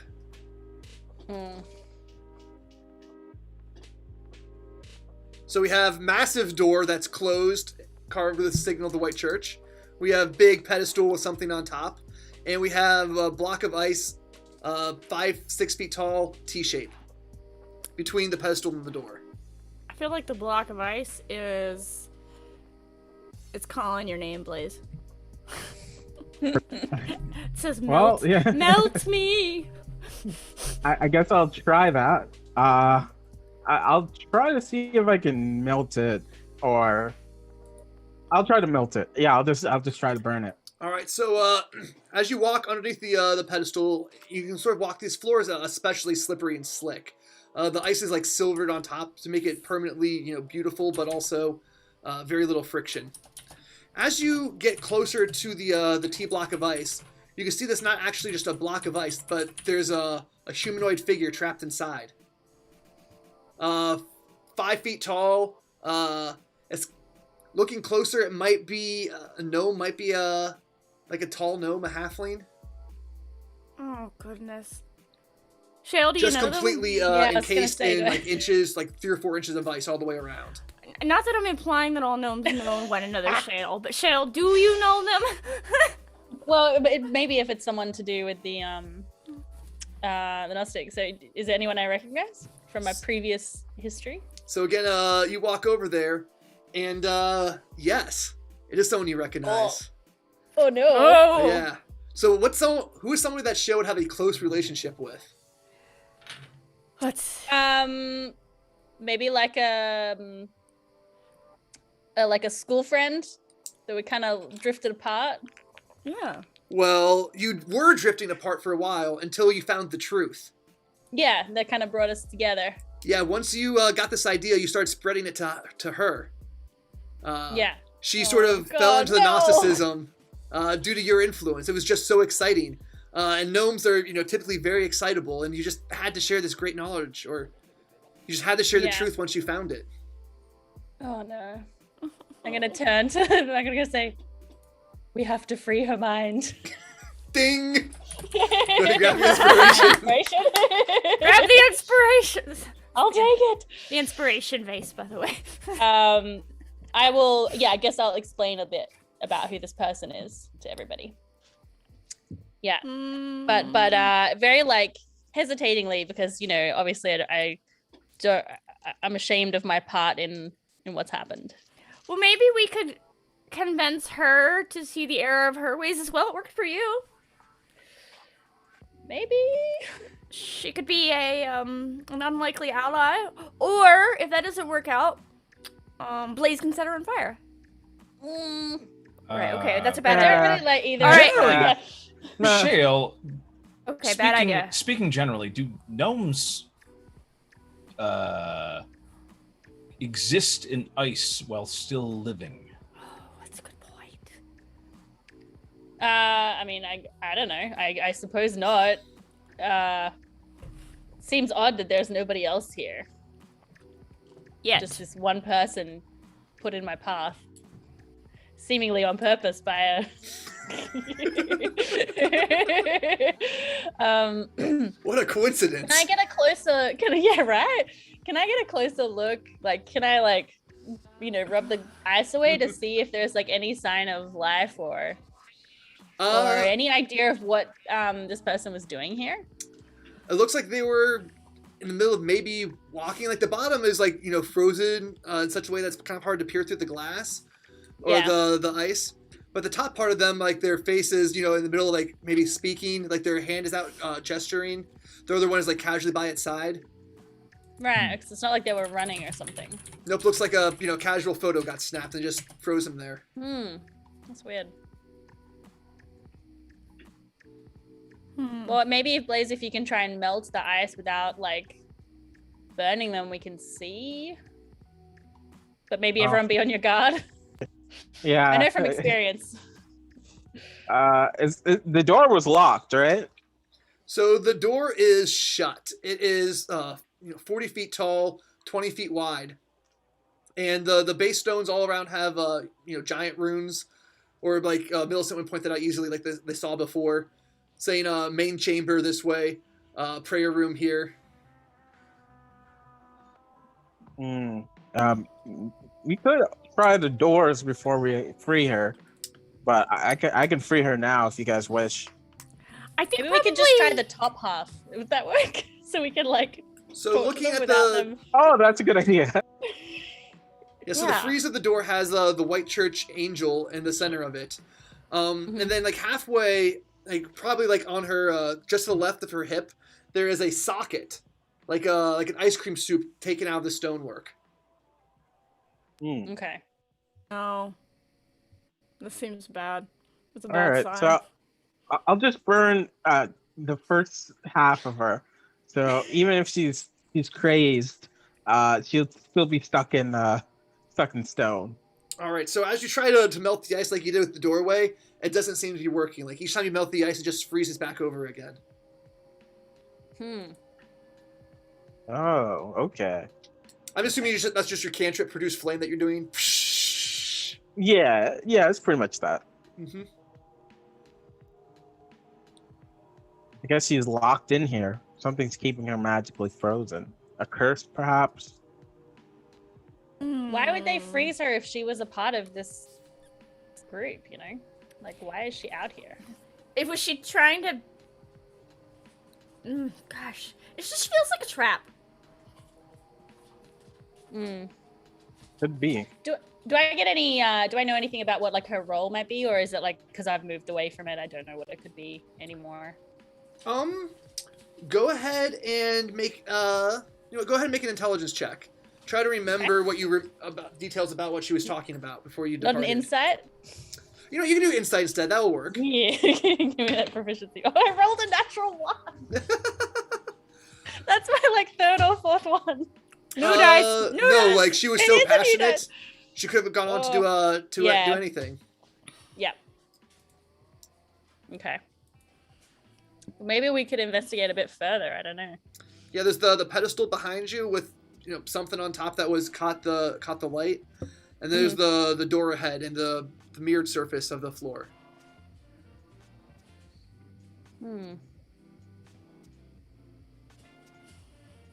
So I'm gonna go look at this pedestal.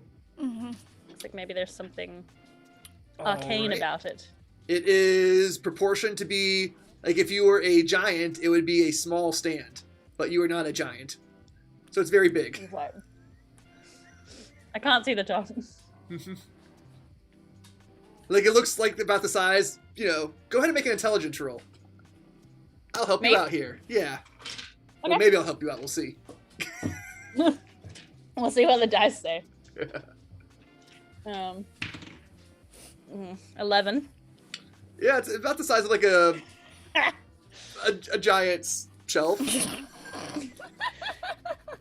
Someone want to stand on my shoulders, or I can stand on their shoulders? Yeah, it's 20 feet up, the top of it. Oh, okay. All right, so it's really, really big. Can I push the ice block? The bottom of it seems to be sort of like almost fused for a little bit, but then when you're wiggling it, it frees itself from the silvery mirrored surface, and you can slide it around. So now you have like Shale's friend, sort of like gnomes on ice. Is she in the same pose as the door? No, different pose. Okay. Maybe she's not supposed to be on top of the pedestal or something. I was thinking maybe that was the piece of the puzzle. I'll try it. I'm gonna try to move Shale's friend on top of the pedestal. See if that solves it. So you can move her around, but how are you gonna get her 20 feet up? Oh, Levitate! Levitate! I got it! All right. All right, so you cast Levitate, and whoop, Shale's friend just rises up, and she sits over, and you drop her on top of the pedestal. You have to maneuver it because there's something in the center of the pedestal that's preventing you from placing it down exactly in the middle. So you get it on the edge. Like, she teeters for a second, but you shift it around, and she's secure. Yeah. Orion, you can, like, shove it into place, right? Just, like... I did the heavy lifting. But it's like 20 feet up in the air. So we can't Probably see could what's climb on up top. there. Yeah. Yeah, someone can climb up. Someone who has a proficiency in athletics can do it without too much effort. Yeah. Not it! That is not my skill. No, me neither. Oh boy. Oh boy! I totally have that skill. Oh, All okay. right. All right, so Blaze just shimmies up this thing with a little bit of effort. He finds something like, I was joking. I don't have that. I'm sorry. Sorry. I meant that ironically. Does Orain Try have... though. I think Orain does have Athletics? that. Yes. You're our only hope, Orain. Are you gonna watch them struggle? You can climb up. Well, you don't have to climb up there, I guess. Yeah, Orion looks at the floor. Does the reflection of the floor like kind of show anything differently, or is it just like is what's on the floor the same as what's on the? Yeah, as far as you can tell, that there's you know, you go ahead and make an investigation check. All right. Yep, that's a 4. Oh no. So as far as you can tell, it's the same. There's no trick mirror or anything like that. Just normal reflection. Yeah. Perfectly preserved and smooth. All right. Well, I guess I'll climb then. All right. So you this thing is decorated with giant script, so you're able to find some handholds and footholds and manage to climb your way up there. With a little alley-oop maneuver, you can get and climb to the top of the pedestal.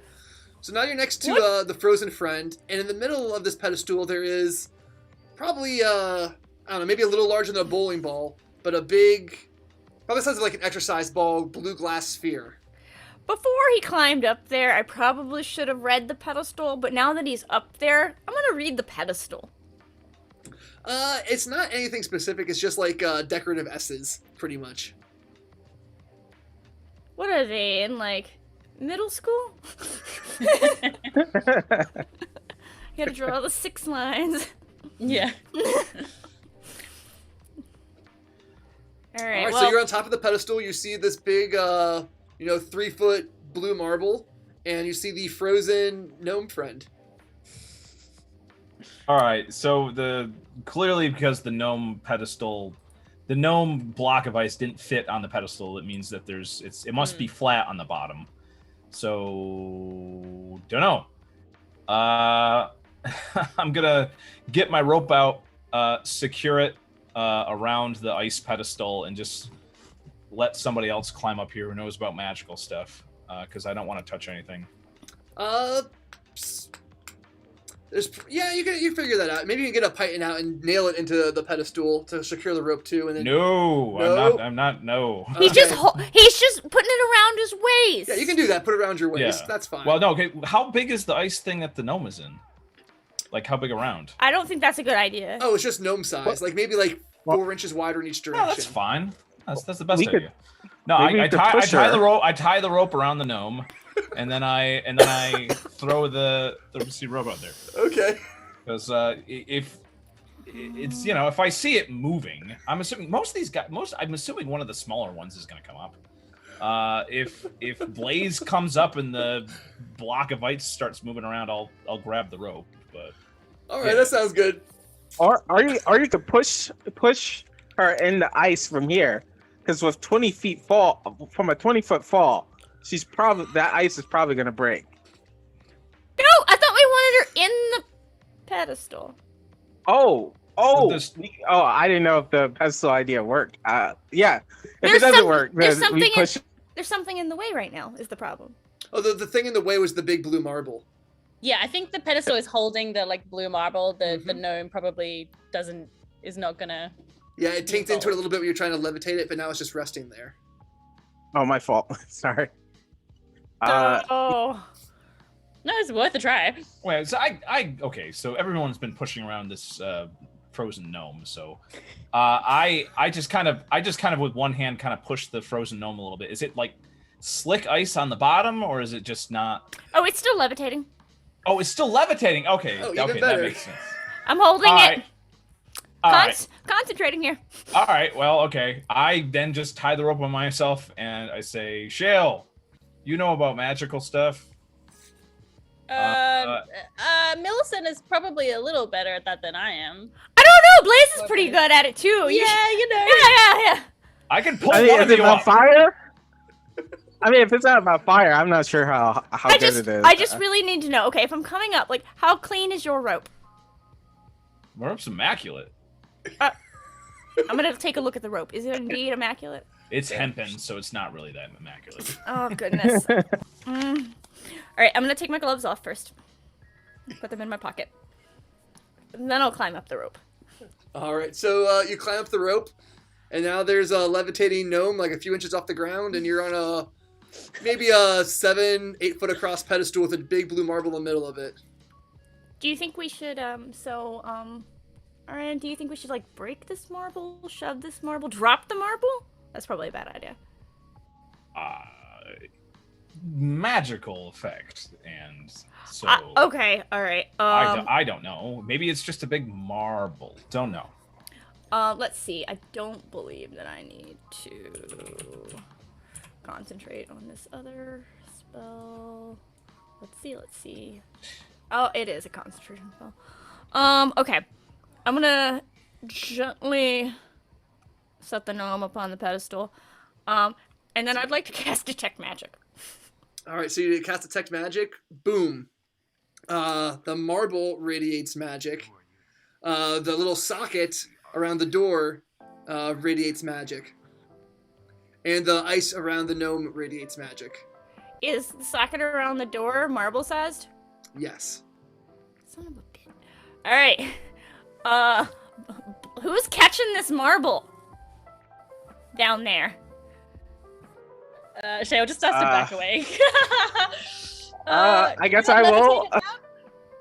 Isn't it? It's big, right? I would say they all radiate transmutation magic, except for the marble, which radiates both transmutation and conjuration. I glance at the gnome. What's the gnome's body position again? Just like casual, like one hand up, looking over her shoulder. One hand down by her side. She doesn't have a mirror in her hand, right? No. This is important. It doesn't look like the frozen gnome is attempting to carry a big blue marble. Ah, no, it does not quite look like that. It doesn't look like she's attempting to carry it. Okay. So I point to the marble and says, well, clearly, whatever froze the gnome, it wasn't because the gnome tried to pick up the big blue marble. So. Okay. Does the marble look old, perhaps antique? It looks immaculate, like it's magically clean. But old, maybe an antique that I could study and learn more about it. I'm gonna stare at it intently. Yeah. So staring at it intently using your antique appraiser feat, I'll go ahead and tell you that this is a marble locks are a common thing with giants. Oh. Giants love rocks, and marbles are perfect rocks, and so they would use them for keys sometimes. This one appears to be magical rather than mechanical. Gosh. Now I feel like I've levitated the wrong thing. Well.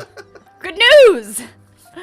Well, I mean, the gnome got frozen, I'm assuming, just from opening the door, but the gnome wasn't carrying... Wait, does it look like the gnome's casting a spell? I wouldn't say that. It was just like the gnome is in the most casual pose imaginable. Okay, so the gnome was directing traffic. The gnome was telling somebody else, or just standing aside. So the gnome did not... So if we move the marble, we probably are safe, but somebody else who is not moving the marble might get frozen. Everybody touch the marble. Or everybody get on the pedestal. Well, I don't know. Maybe people can just kind of take cover for a second. I think we're overthinking this. Yeah, you're right. I go and I attempt to pick up the marble. It's very heavy. What's your strength? My strength is not that much. I'm more of a dexterous. I have athletics trained, but that's still only a +4. With our powers combined, we might be a +1. So it's probably too heavy for you to lift outright, but you can make a strength check to try to lift it by yourself. All right. I'll give you the attempt. So you can straighten out your back, squat your legs, all that good stuff, plant your feet. I'll do the full. I'll do the full strongman competition thing. Okay, I got a nat 20 on that. I'm not lying about these. All right, beautiful. You just heave ho, and now you're having this big marble like atlas on your shoulders. All right. Yeah, so I transition to my shoulders, and I just sort of move very slowly away from the hole, and I just kind of gesture towards Maleficent. Is there anything in the hole? So it's just a little divot that was there to hold the marble. Yeah. Okay, so the gnome is... I'm still up there. The gnome is on ice. So is it easier to slide than it would be if it wasn't in a block of frozen ice and I could try to slide her into the hole? She's encased in ice. There's a little... You can maybe slide her across. Not as easy as it was on the floor because the floor's extra slick. But yeah, you can slide her into the hole without too much effort. And does nothing happen? Nothing happens? Nothing happens. She's maybe like 200 pounds, and then you can put your shoulders into it and push. Okay. Maybe we should drop her. Maybe that will break the ice. It might just shatter her to pieces. Yeah, I think Oh. that's probably Says Shale more about her likely. friend. that seems Oh, like that could be true. that seems like a poor plan. This is Uh, rather heavy. Alright, how are we gonna get that down? You might have to levitate it down the marble. Unless you just drop it over the side. I feel like that's a bad plan. All right. Jesus. Yeah, I'm gonna have to because otherwise we're gonna break this marble and not be able to get through the door. Okay. Yeah. I'm gonna cast levitate on the dang marble, and I'm gonna levitate it down, and somebody needs to just push as it's floating it over to the socket. Okay, so the socket is above the ground too. It's like maybe like 10 to 20 feet up too. But you can levitate it up there. Oh, Yeah. doesn't levitate have that clause that whatever is being levitated It goes up and falls down. slowly? Yeah, it just goes So slowly it needs to be down. pushed. Yeah. Yeah, so if I push it though towards the door, then can you lift it back up again? Yes, that I can do actually. Yeah, so with my -1 strength. Yeah, I can change the target's altitude by 20 feet in either direction on my turn. But Alright. I can't move it front to All right, back. as the marble is heading towards the door, I take cover behind the pillar of frozen gnome. Yeah, me too. Yeah. Okay, so you I take. haven't even considered that. I'm just like la la la la la. All right, so you rolling this giant marble. Shale is remarkably across- brave. Yeah, Dale is very distracted right now by her. yeah. Shale's trying the giant marble across the especially slick floor, and once you get to the door, you can levitate it back up and then into the socket. Yeah. Right? Right. Okay. I'm gonna be nice and let's say you don't have to worry about the 6 inches. It has to travel inward in order to click. No, we're all just gonna blow very hard from over here. I get my All shield right. out. So and Orion and Millicent, you were on the top of the pedestal, hiding behind the ice block. Okay, so as the socket goes in, click, the door swings open. You hear a gush of water as the gnome melts. Whoosh. And then you hear a clink as Orion is frozen solid. Ah. Oh. Uh-oh. Oh. So that pushing him off the pedestal thing, do we want to try that? Because I'm up here. Dang, if it was me, I would have said, yeah, push me. Let's see what happens. But we So have to Rain got for is that because Rain touched the marble, I guess? Oh, that's true. I didn't touch it. Because but then why is the gnome being so casual about just being like, I've just Oh, touched this wait! magical marble? Like Wait. The gnome is unfrozen. Is the gnome alive? Yeah, so she is she's rubbing unfrozen. her eyes, sort of trying to get her bearings. She's breathing. She's like feeling herself, feeling her hair, and then she starts to talk and mutter underneath her breath in gnomish. Oh, good news! Good news. I know that. Oh, so is she saying, is this still my body? Why do I still feel pain? Why do I still feel cold and wet? What am I still doing here? Well, you were just in a block of ice. As far as I know, that's your body. I haven't met you before. We don't She know how you spins turn. around, and she starts I'm- putting her hands in front of her I am eyes. standing literally directly behind her because I was hiding behind her. Hi, hey, what's up? She frantically reaches forth her hands and sort of slaps around. This probably touches your face, No. and then she starts asking all sorts of questions. Where am I? Why can't I see? Who are you? Oh, Well, shit. In Gnomish. I'm gonna put my gloves back on. Hi, hello. We are your school friends. Your friends from school. And we're here to help you complete your mission. As to why you can't see, well, you must have done something wrong on the bit of quest they sent you on, right? So what exactly did you do? If you could walk me through it, maybe we can fix this for you. So she's sort of confused by the question here, and almost grows fearful. You can go ahead and make a charisma check to try to get her on your side, because right now she's on the verge of panic. Is that like charisma persuasion? Sure, you can try to persuade her. Because I don't know where I just lost that die. It's gone forever. Because I have advantage on persuasion. Alright. Nice, that's a 15. Alright. So she's is able to tell you that she came up here to destroy Huck, to shut down the portal and to end the demons. Yeah, totally. We're here for the same thing. That they were gonna finally take down the evil ones who were in the corruption and give the freedom back and free ourselves from these corrupt forms that the evil ones are keeping us in. Yep. Oh. Nope. Not a And fan they of said that part. my job was to open the door, to hold the key. And once I did that, I was to be free. And why am I still wet and cold? And who are you? Well, when you open the door, as you can see, it's open. Congratulations. Great success. We came through it. No, we didn't do that. She's still like really she's on the verge of panicking now, and she just wants to know who you are. Like you came up here too. You came up here with us? Yeah. As you can see, we are here with you. Is Huck dead?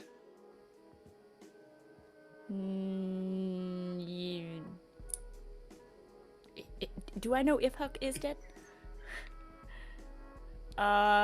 You have in your journals something called the Secret Musings of Huck, Oh yeah, that's true. but you're afraid to read it. No. Huck is not dead. And at this, she gets completely distraught. Like she just like starts breaking down on her knees and starts crying. She starts like scraping at her face. And she But starts crying that she's disgusted. I have this thing that might help you with that. I'm gonna give her the journal so she can read it. What's this say? She's blind. She can't Oh. read. She's blind. Oh. Is it Braille? Oh gosh. I can't give her blinds. That doesn't work with books anyways. Do I think that I could heal her blindness? With what? In what method are you gonna heal her? With what method are you gonna heal the blindness? I mean, I could try either a medicine check or a healing word. I don't know. Yeah, I can go ahead and make a medicine check to investigate her. All right. So while Millicent is giving her the once over, what are the rest of you doing? You hear this gnomish chatter at the top of the pedestal. 21. Nice. I guess I'm just like trying to strain to see, but like it's also quite high up, so. So as you walk closer, you can make out like some of the conversation, right? And even when you're speaking with her in Gnomish, like it's kind of difficult because gnomes use sign language a lot, and she can't see. Yeah. And you can't see her.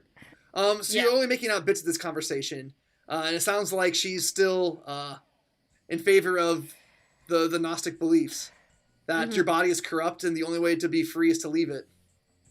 And the church keeps people in their evil bodies by bringing them back from the dead with the power of demons. Oh. So if Maybe we should refreeze her. If a lot of Gnomish language is non-verbal, then I'm gonna try to have this non-verbal communication with Shale about like, should I just put her out of her misery? Yeah. I'm gonna shake my head. No. So, am I like maybe I'm on the wrong track here? But It feels to me like maybe this person was promised that like she would be released from her bonds when she helped to get the key, but they knew that it was just gonna freeze her. She's just a pawn, right? That's kind of what I'm reading into this. Yes, if I release So her from her I'm bonds, it wondering means if- like she was expected to be killed. Yeah. But So it also doesn't seem like she opened the door, because the door was closed. unless somebody closed it after. Or is it like on a timer? Yeah, it's like an auto door. It's like a Oh. yeah. I'll just shake my head, but I'm not up there, so you know, it's your call.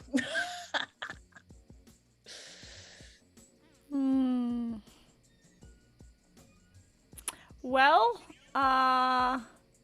gosh. You have an open door, a gnome who's rubbing her eyes and, saying heretical beliefs, and a frozen companion. Okay, well, with the 21 on the medicine check, did I feel like I could do anything about her eyesight? You know that when people suffer from extreme cold, sometimes they'll go blind, and it will come back naturally in a few minutes. Okay, well, I'm just gonna, kind of comfortingly pat her on the shoulder and be like, if you just sit down, I think it'll all clear up. You've been under a lot of stress. Yeah, she's still panicking. She doesn't understand what's going on here, and she just starts breaks down and starts crying. Right. That's the stress that I mentioned. What's your name, dear?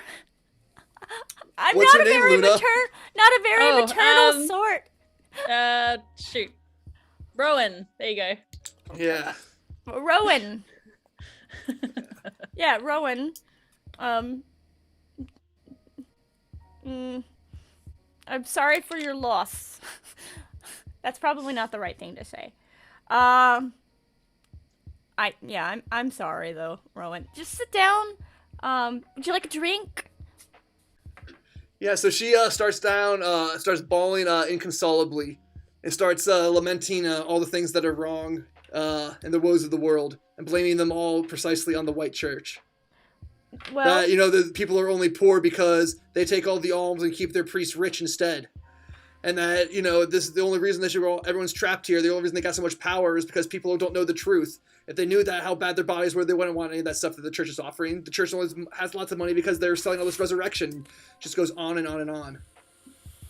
you're not entirely wrong. You're also not entirely right. And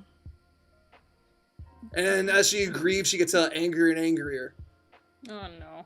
I'm gonna start attempting to climb this thing, even though I don't have athletics, but I just feel like I need to get up there. All right, so for the last few minutes while she's been dealing Sliding with this down person. again, climbing up, sliding down. Yeah. All right. Oh, I've got a rope. I'm gonna tie a rope to our frozen friend. Fuck. Sorry. All right, so all right, yeah. So Luna, you get Shale up there. It probably just takes me a while with my -1 strength. Mm-hmm. Oh, you climb. I'll pull. Together, we'll be very ineffective. When I get to the top, I'm gonna, I guess make myself known. I'm gonna be like, Rowan, it's me, Shale. Do you remember? Yeah, so she gets really excited to hear your voice. She's thrilled. She thought that you had left. She thought that you had become one of them. You thought that you had fallen out, but you hadn't come on the raid. It's awful. But now that you're here, are you gonna help? Yeah. Are we still gonna shut the portal? We're still gonna stop the demons? Rowan, I think you just need to focus on resting right now. We can talk about all of this later. What was supposed to happen next after the door was opened? She's really upset. It's like, you don't know why? Go ahead and make a charisma check. Oh. Okay. She's starting Is to piece this- together that, wait a second. Is Why this a would you? persuasion? Because I'm not really lying to her right now. Yeah, Or we're. deception. Actually, it's the same for me either way, so it's fine. Did you score that's an above a 18. 14? Yeah. I rolled a 14. So. All right, so she leans in and says that, well, beyond the door is the chamber, and then beyond that's the inner sanctum. Well, Right. yeah, and then we were gonna go there. We were gonna kill Huck, and then it was gonna close, and the demons would be stopped, and then the church would lose all its power, and then everyone would be right again, and then everyone would be freed. We'd lose our forms. That's what we wanted. I'm gonna sit down and open this stupid book from Huck. All right. While you do that, I am going to like put my hand on your shoulder and just give like a reassuring squeeze. And for 1 minute, the first time you fail a saving throw to avoid being charmed or frightened, you can add my charisma modifier to your. Oh, very nice. I feel like this is gonna be All right, so as you go ahead and open the secret musings of Huck, go ahead and make a charisma saving throw as you read the text. Alrighty. 17. All Woo! right. That was pretty good. Yes, it was pretty good. Sad for the DM. All right. So reading the text, it is a story of Huck's lament. It's a story of this person named Huck who is filled with great sadness and overcome with regret for his actions. He made a deal with a devil, with an evil fiend. And as a result of that deal, the White Church was able to keep a portal to hell open. And as long as that portal to hell was open, they could have unlimited power to raise the dead. And with that, they sold it. They made so much money and became corrupt and brought so much great evil into the world. And this is Huck's lament that it's his own life that is keeping this here. He's the one guarding the source of this. If he were to die, someone could come and kill Gladderil. But if he were to die now, his soul would be lost too. Well, that seems like a price he should have considered previously. Yeah. And as soon as the person he's guarding is dead, as soon as that ice is shattered, the portal will be closed and the resurrection will end. Wait, ice? I'm gonna... Oh, this all seems like a bad thing. Alright. Wait. Blaze, we have to go kill someone in ice. As I hear it, does that mean everyone who's resurrected will die once his little ritual ends? Oh, good point. Yeah, something like that. Oh, A lot. How many people will that be? a lot. A lot. Well, you have the book. We get to... Oh, goodness. Oh, gosh. But they already died once, so right? So their time was up, right? So, like, we're really just balancing the scales again. This is all getting awfully theological again. I thought we weren't doing this. Agreed. I thought we were just going in to do our bounty and get out. Yeah, let's go find Peter. Sure, Peter's in here too, right? Yeah. Oh God. Oh, let's try to get him out of the ice somehow. Yeah, we need to get. Well, All right. I don't really have a good way to get him down from here now. Right. So basically Right. the book says that Huck, the person who wrote it, was guarding a source that was the source of the White Church's power. Yes. And once that person, the source was destroyed and killed, the demons Yep. would stop and there would be no more resurrection. Yeah, we need to do that. Huck is right about that. I hate to agree with the fanaticist, but, you know. Oh. I just don't really know what to do about Orion right now. Oh man. I feel like trying to physically free him from his prison isn't gonna... Maybe we could refreeze one person to save another. Yeah, Caleb, you don't have to sit there in silence. You can chime in. Like, don't feel like because your character's frozen, you're out of the game. Yeah, if you have any ideas, like, you know... Maybe we could refreeze her and let him out and then Where's- solve the situation. Where's the marble? So door, as soon as the marble hit the socket, it poofed back into the slot behind you. Oh.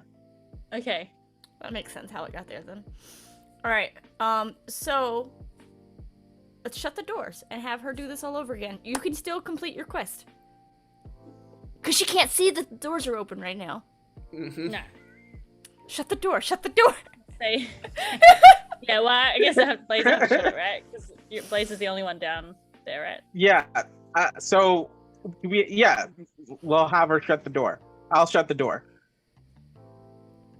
All right, so shutting the can door, even the massive weight is easy on the super slick floor. So Okay, because so I'll there's so pull it little down. friction, it's easy for you to close even the 40-foot stone doors. Yeah. Ooh, okay. All right. I'm gonna say, this is awful. Oh. I'm gonna say, Rowan, everything's gonna be okay. We're going to make this better, okay? I promise. And like, Shale means it. Like, she wants to like redeem this person somehow, but she knows that right now this is just what we're gonna do. I'm gonna like take her hand and like have her reach out to touch the marble. All right, so she reaches out to touch. But how are we gonna get it back down there again if you can't levitate it? She got it down off of here to begin with at some point. Yeah, but How I did guess- she get it down? Oh, she'll tell you that there's a whole crew of people here. yeah. Okay, so are we doing like a fireman line? We're just gonna everybody stack up and hand it down? That seems safe. No, it doesn't. I'm out of second level spells. Yeah, unless we risk just dropping it off the side. Does anybody have something I- soft? I could pick it. I think I could turn into an ape and throw and slam dunk it in, but I mean, I don't know if that's a smart idea. I have a third level spell slot left, but like, hold on. Yeah. Wait, maybe can you feather fall an object? Or is that just people? I can't type. Feather fall. Choose up to 5 falling creatures. Okay, nope. Okay, so I can't feather fall the thing. But wait! I can hold the marble. Or you can hold the marble and I can feather fall you. Oh, that's smart. All right, we like it. Top good tier, plan. big green energy. All right, so you convinced Rowan to start pushing the marble. No, somebody's gonna like Hold it. Someone Ro- who's strong enough's got to hold it. hold the marble, Rowan, and jump. All right, so she's not strong enough to jump with the marble. She can. By jump, we mean step off Fall. the edge. All right, Just- so she. Step into the abyss, okay? It's gonna be fine. Trust me. So she can roll the marble out of the little divot. Then she grabs onto it as it teeters over the edge. Oh my god. Okay. This is horrible. All right. We're horrible people. All right. So I'm gonna cast Featherfall on everyone who is currently up here on the pedestal, so that we can all jump down. So as she's gonna say, "Oh, I agree with you. This will solve my problems. It will crush me." Oh no. And then you feather fall her, and she doesn't die, to her great disappointment. Sorry about that.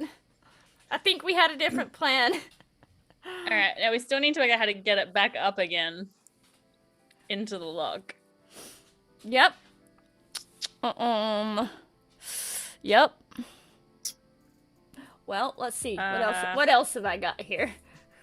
I've got like nothing magical, so I'm just like keep staring at my. I could give you an attack advice. All right. Okay, so let's help her roll it over to the wall and be like, all right, Rowan, just put your arms around it now, and when I say go, shove it, like jump, and then shove it forward. All right. All right, so she rolls it across the super slick floor with no problem. She gives it like a bear hug as best she can. Like she can almost barely get her arms around it, and then 1, 2, 3, she jumps. You cast a spell. I cast jump on her. You cast jump on her. She jumps up and slams down. Lands it in the. and we have Orion back. Yeah, so she turns into ice in like her bear hug pose. She clatters back down to the floor, like lands like cockeyed, and Orion is okay. back at the top. All right. Oh my god. You were too Okay. kind. You were too kind with them on that one there. All right, we did it. I didn't do anything, but This was a series of just like Yeah. comical. All right. Go team. Who did the spell list? I'm like, what am I gonna use these for? Oh, okay, we need to jump? All right, jump. All right. I have one Well, we more have- first level spell slot and 2 third levels. That's Oh it. gosh, yeah. Okay. But that doesn't. I got runes. All right. All right. Let's- Well, we should continue through because we've been in this room for like. We've got Orion back, and the door's open again. All right, so walking through the door, you can see the ice continues on for a good 50 feet before it opens up into a wider cavern beyond. You can start to see some light coming in from holes in the mountain tops as of bright. You enter a massive, massive cavern. The ceiling is a good 100 feet up, and there's holes into the light. And there's on the far side of this cavern, there is a grand staircase, carved, giant size, going up into a higher level of this mountainscape. But between you and the staircase, there stands a platoon of members of the Lord's perfect army, all engaged in various tasks. Oh gosh. Some destroying walls, some praying, some cleaning, some practicing with weapons. And then behind them, mounted on a wyvern, is Axtil, the commander. Oh, I swear to God, I'm gonna cast a gravity well and pull him down right now. You! I have a bone to pick. All right, you folks, you ready to do one more fight? Yeah, let's Yes, do it. let's do it. Let's do it. All right, let's go ahead and roll for initiative. Companions, Okay. my eyes aren't still working. It looks like we're Oh going to God. be combating against 10 to 100 people. That is true. Does anyone want to be a T-Rex? That's true. The T-Rex's eyes aren't blind. Oh, Anyone? just die. I guess when I don't get to do my normal buffing attacks if I'm a Ooh, T-Rex, I got 19. right? Well, You 17. do not, but you get to be a T-Rex. 17. That's true. I could be a T-Rex. 18. Sure. Yeah. I got 19. Yeah. Oh, I only got a 14. I got a 17, but I will look at Blaze, and I will shrug and just nod my head. Yeah. Are you sure you want to? Just let me just confirm, because Are you? Is this the best uses of your wide magical abilities? summoning a powerful T-Rex into a platoon of soldiers? Yes. I think Yes. it's pretty sweet. Very important question. Did we receive our incentive? You're about to. Okay. Yes, I did note that, Andrew. Don't worry. All right. And thank you. Help pay for all the wonderful things that make this stream great. I have a description to be funky, the cool overlays, all that good stuff. All right, didn't get your initiatives. I'm sorry. I got Orion's at 17. 14 for Millicent. Oh, you could share. Okay, I could share my dice roll on Google Docs. It allows you to share it. Oh, I cool. got- I got 10. 10. Okay. No, it just shares the dice roller. What? Never mind. I got a 17 if I didn't already say 17 that. for Orion. And what did Blaze get? I got a 19. I was gonna share it, but it shares the dice roller, not the result. Okay, never mind. All right. So Blaze, you are up first. I guess I cast polymorph. Who wanted to be a T-Rex? I think. Uh, I think Shill was Well, if considering it. Ryan is happy to be a T-Rex, that's probably better because all of my abilities are about buffing, and if I don't, I won't be able to do them. Yeah. Or I could do it. I could do a completely different spell if you would like to try out some of the abilities. I don't know how great my abilities are going to be against this many people, so I think T-Rex is actually... Yeah. Caleb, as the Okay. player, says T-Rex is going to be better because even though I have a lot of abilities, they really are focused on, like, hitting one being, so maybe the T-Rex is the best idea for now. Maybe when we Okay. find Peter, we can use your abilities because he is but one foe. Yes. So I'm going to transform. I'm going to use. I'm going to.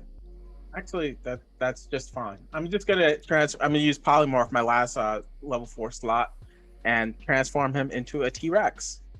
And I am going to then just. Is there any place I can take cover? Yeah, there's lots of places you can take cover. There are barrels, there are carts, there's all sorts of accoutrement where these people would be bivouacked. Okay. Are these barrels looking a little explosive? Oh, God, I you know hope what? Really not. fast, go ahead and make an intelligence check. See if you can spot one that Okay. is bright red. Okay, I just want to make sure I don't take cover in an exploding barrel. I got a 12 plus. I don't know my intelligence. It's probably plus 3, so 15. 15, yes, you are safe. These are not exploding barrels. In fact, there are no exploding barrels as far as you can tell. As far as you can tell. Yeah, I just got I'm not a wizard, I'm a sorcerer, so I just got a 12, just exactly. So I'll just take cover there. Sounds good. All right, so you have this huge, boom. Orion, you are now a huge T-Rex. So you grow in size, your hindquarters huge, your tail mighty, your arms tiny, but your jaw enormous. All right. I am going to kind of just sprint in, which T-Rexes apparently are very quick. So I'm just going to go like run towards the biggest number of masked individuals. Okay. And I'm just going to cause as much havoc as I can, trying to draw as much attention as I can away from the others. Fantastic. So you can just like bound like right almost into the center of the room, find a huge clump of them, and go ahead and make an attack. All or right. your multi-attack, whatever you do. Yep. It's going to be a 23 for the bite attack. Okay. Let's see here. 8. 28 piercing damage. And that was a 17 for the tail attack.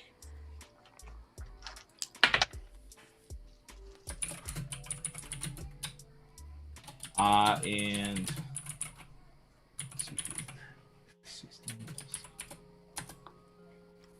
23 bludgeoning attack for the tail attack. All right. So you wipe out just swaths of these folks, right? So 5 members of this platoon just drop dead as your tail and teeth just clump into them. I'm running this whole platoon as a mob, so... Rawr.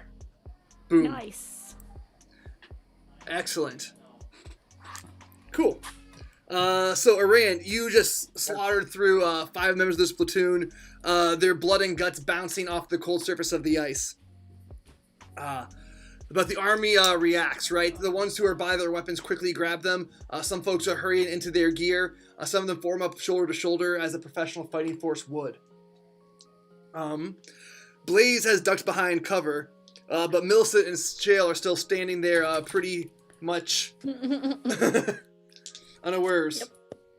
No, I mean, we're fine, we're fine. We're where? Just, Right inside the door, yep. Yeah. Ooh. So, does anyone have an armor class lower than 15? No. Yep. Minus 13 is T-Rex. Alright. Okay. Yep. But you have 8 million T-Rex hit points.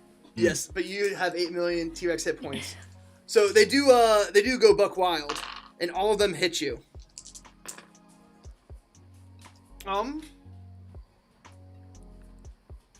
You each take 18 points of slashing damage and piercing damage.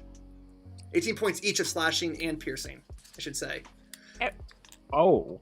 Everyone wow, that's a or lot. everyone or only everyone below 15? Millicent, Shale, and Orain as a T-Rex. Ow.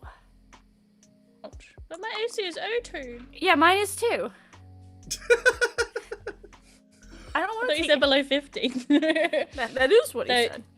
All right, but it's then okay. it's- We just took 18 of our temps. That's fine. Yeah. All wasn't right. it 18 piercing and 18 Yes. bludgeoning? So it's Oh, 30, 36. 36. Okay. So 11.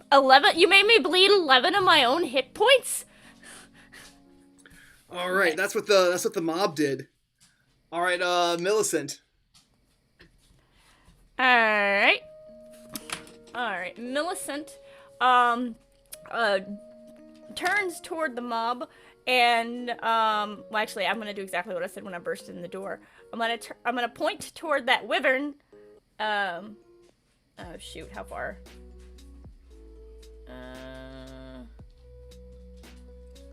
So the wyvern's how far far away. away how About far 100 away? feet away. Oh, It's on the okay, far fine. side of the chamber and up in the sky. How dare it? I'll get to you. I'll get to you. So I'm gonna point toward that mob, and I'm gonna drop a gravity well to start. So they need to do the strength saves or be prone. How big is the gravity well? 10-foot radius. A 10-foot radius. Okay. So you'll be able to hit, let's say, 4 of them with that. Okay, that sounds good. And they fail their strength saving throw. So Alright. this vroom sound appears as everyone gets sucked in to the pit you just created. Knocked down and sucked to your gravity pit. Alright. And then since they are prone, they are automatically gonna fail the dex save on my eruption. Nice. So where are my d8s? They're behind my vase of inspiration. So they are going to take 12 force damage. All of them. All of them. Okay. And And there was then 4 of them. Okay, so that's Yep. 48 damage. Nice. And then as my bonus action, I'm gonna turn toward you, Blaze, and be like, activate that dagger. Woo! I don't know if you're gonna use it, but it's activated. Okay. I got it. I didn't have another good bonus action, so whatever. As well. Might as well. All right, sounds good. All right, so Shale. Your memory starts to stir, and then for a second, like maybe your heart skips a beat. Seeing Axtell again. Mm-hmm. You Okay. got a bone to pick with that, buddy. Yeah. All right. Okay, I will fire my short bow. And I will also give an attack to the T-Rex. Fire your short bow at the mob, or you're gonna try to go to long range and hit the wyvern and the rider. How far away is it? The wyvern and the rider are about 100 feet away. So, okay, so it'll be at disadvantage if I do that. I might just... can I get forward 20 feet, but then somehow, like, get behind some cover, or is that a bad idea? You can do that. Like, I wouldn't be too close to, like, the mob, though. That's prone. I mean, the mob's everywhere, but you can find a piece of cover. Yeah, okay, I'll do that. So I'll get within range then, so that I can attack at regular.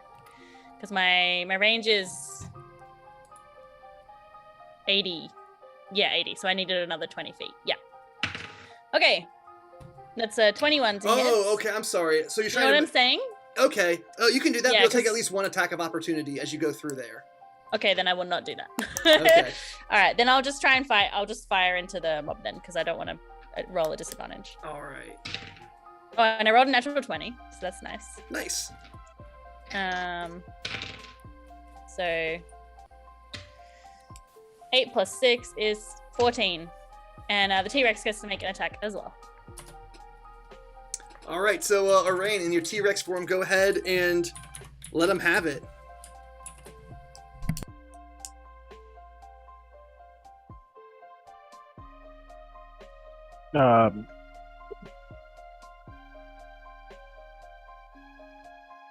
Caleb, you get an extra attack. I'm hearing you now. All right. I'm trying to figure out, like, I guess it would just be a bite attack, right? Yeah, whatever you want. You just get Yeah, one bonus attack. 15 to hit. All right. 15 will hit the mob. All right.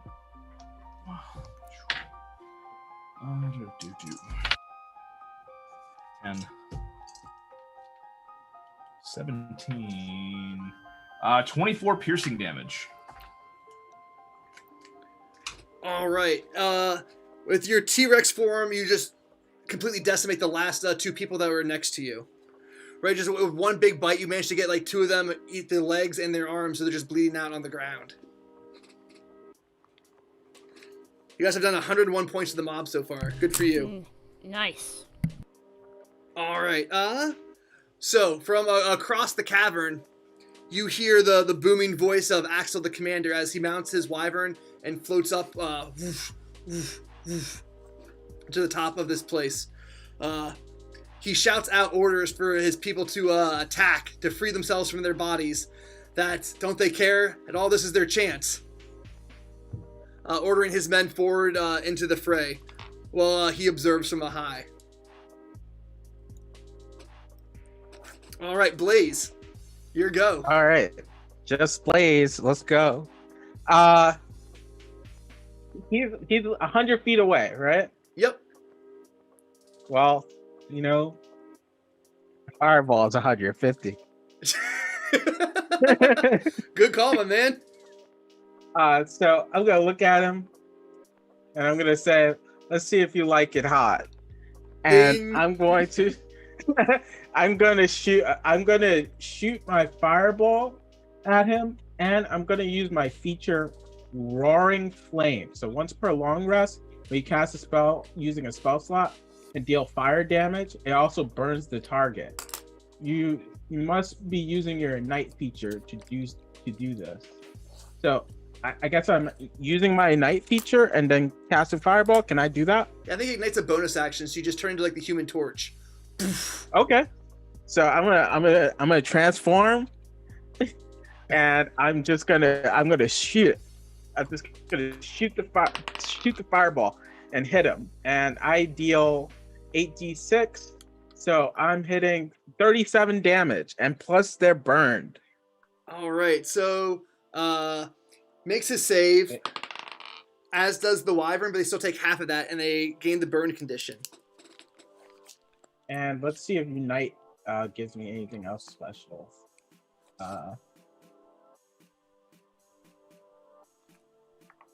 Nope. That's it. Yep, that's it. And I'm gonna still take cover. All right, so you ducked back behind your barrel. All right, so Yeah. Lorraine, Caleb, they're in T-Rex form. The mob right beside you is completely decimated, but you can still bound across the cavern and get to another group who is about to barrel down upon where Blaze and Shale are hiding. Or you can try to make it across and maybe convince the Wyvern to fly down. No, I'm gonna make sure that the spellcasters aren't gonna get overwhelmed. So I run up and I run into them. Not so great actually. That's only that's a 17 for the bite. Yeah, 17 will hit the mob. The AC's only 15. Okay. 14.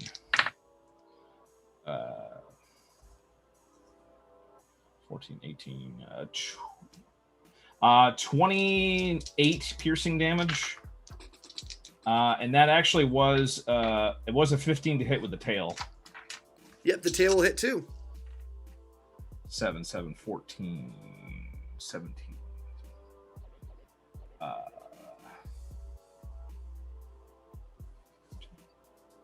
Yeah, that's 24 bludgeoning damage. Wow. Awesome.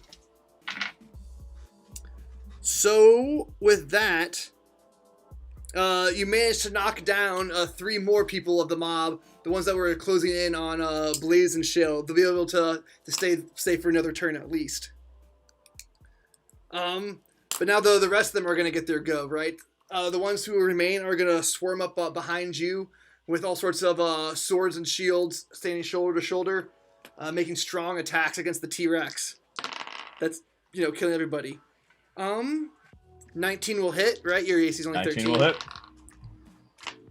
Hit. And hit. All 3 hits.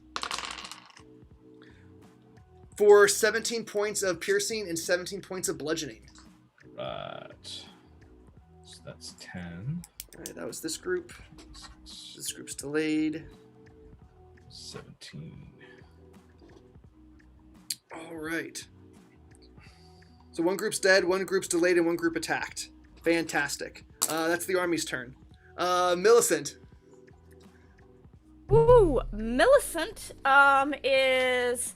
Let's see, there's a couple of people still in my gravity well. Are they still prone and not dead, or did they all die? They are stuck in place. They are not moving. Alright. I'm gonna see if I can shift it and pull some more people who aren't as damaged into a gravity well. I'm gonna do this, second versus same as the first. And then I am gonna shoot my power strike. No. All right. So you can move well over to get the ones that Arain is engaged in. Try to get them in it too. Yes. Not my power strike. That is a ranged spell, and they're gonna be prone. Did they all fail? That's a good question. No, they passed. Unfortunately. Well, that's fine. So they get dragged in, but they can't. They're not knocked prone. I think. They're not knocked prone. Well, in that case, that is correct. In that case, I am gonna shoot my my power strike at one of them. All right. Well, that's terrible. That is only a 14 to hit. 14 misses, unfortunately. Yep. All right. Let's just put that away. You didn't use the dagger. I don't think I heard. No, you could probably grab it from me though. Yeah. With the object interaction. Yeah, you can just toss it over to her. Yeah, I'm gonna be like, if you're not using the dagger, I guess hand it back, and yeah, I'll wait for you to toss it or whatever. All right, so before I forget, right? With the gravity well, as you knock those people down, boom! Out of one of their pockets, a vial sort of skitters across the ice and lands at your feet. Oh, what is it?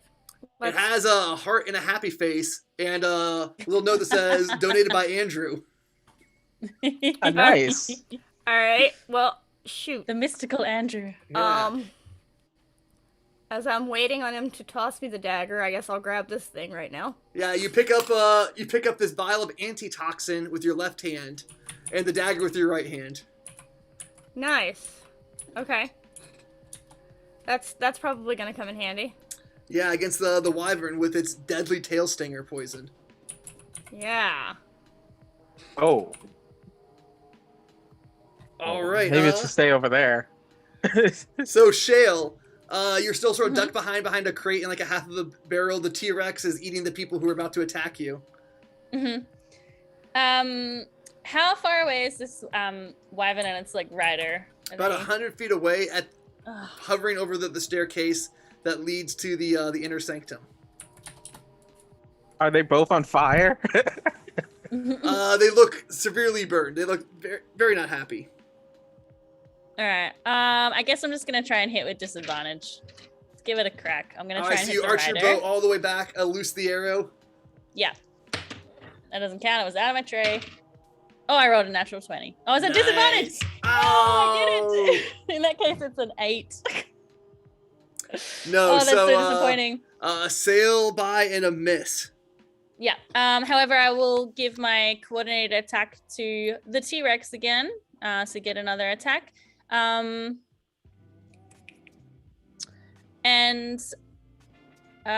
I think that's it. All right, Caleb, go ahead and have Arain make another All right. chomp. Ooh, 19 to hit. All right. Yeah, so that will definitely hit. Go ahead and roll for some chomping damage. Whoa, okay, that's high. 23. Ooh. 23, 11. Yeah, 23 You always know it's just tough when you have to roll like 4d12. Oh no. Oh, how it's so- terrible. All right. 46 piercing damage. Dang. Nice. All right, and so you've eaten that part of the mob, right? Completely dead. Nice. Nice. I will actually use my bonus action to give quick guidance to Blaze. So it's the help action. I guess I'm just going to be like, aim for under the wings or something helpful. Okay. So you get If that advantage on your helps. next roll. Nice. All right. And then so it's Axtil's turn. 2 sections of the platoon have been killed. One have been completely incapacitated by the runes, and the last quarter sort of looking around confused. Again, Axtil starts shouting out all sorts of what you guys recognize as heresies, things to motivate their troops to flee their bodies, to free their spirits and to get rid of their corrupt, fleshy prisons. That this is their last chance, or else everything's going to be lost. Don't they care? Well, we could definitely assist them in doing that. But he himself again takes his time and just does a pass with his wyvern. He has its tail scoop up way above you and then fly back. What's its fly speed? Yeah, 80 feet. So with it's gonna go back and forth, then knock down a hail of icicles down on where the people are standing in cover. Okay. So that's gonna be Blaze, Shale, and Millicent. Go ahead and make a dexterity saving throw. Oh, we get advantage because we're in cover, right? They're falling from above, so it's more like Sacred Flame. Oh god, this is not okay. gonna be great. All right, that's a 12. That's a fail. I got it. Yeah, that's what I thought you were gonna say. I got an 8 plus 2, Fail. so 10. I got an 8. All right. So each of you takes. I wish I were better at math. 24 points of bludgeoning or cold damage. A Oh my combination of God. bludgeoning and cold damage, I would say. All right, I'm Okay. gonna need to heal myself. Jesus. That's Yeah. my temp H. That's. Oh, I still have 1 temp HP left. Man. Yeah, Yeah, we'll wipe this 66 out. points of damage as the icicles from the ceiling just crash down all around you. Oh, I thought it was 24. Yeah, Sorry, 24 Oh, points yeah, of yeah. damage. You rolled 66, yeah. 6. Yeah, 6 die 6. Yeah. That's what I rolled. Oh, I was about to say 66. I don't know. Yeah, I think we're about to die. Rest in peace.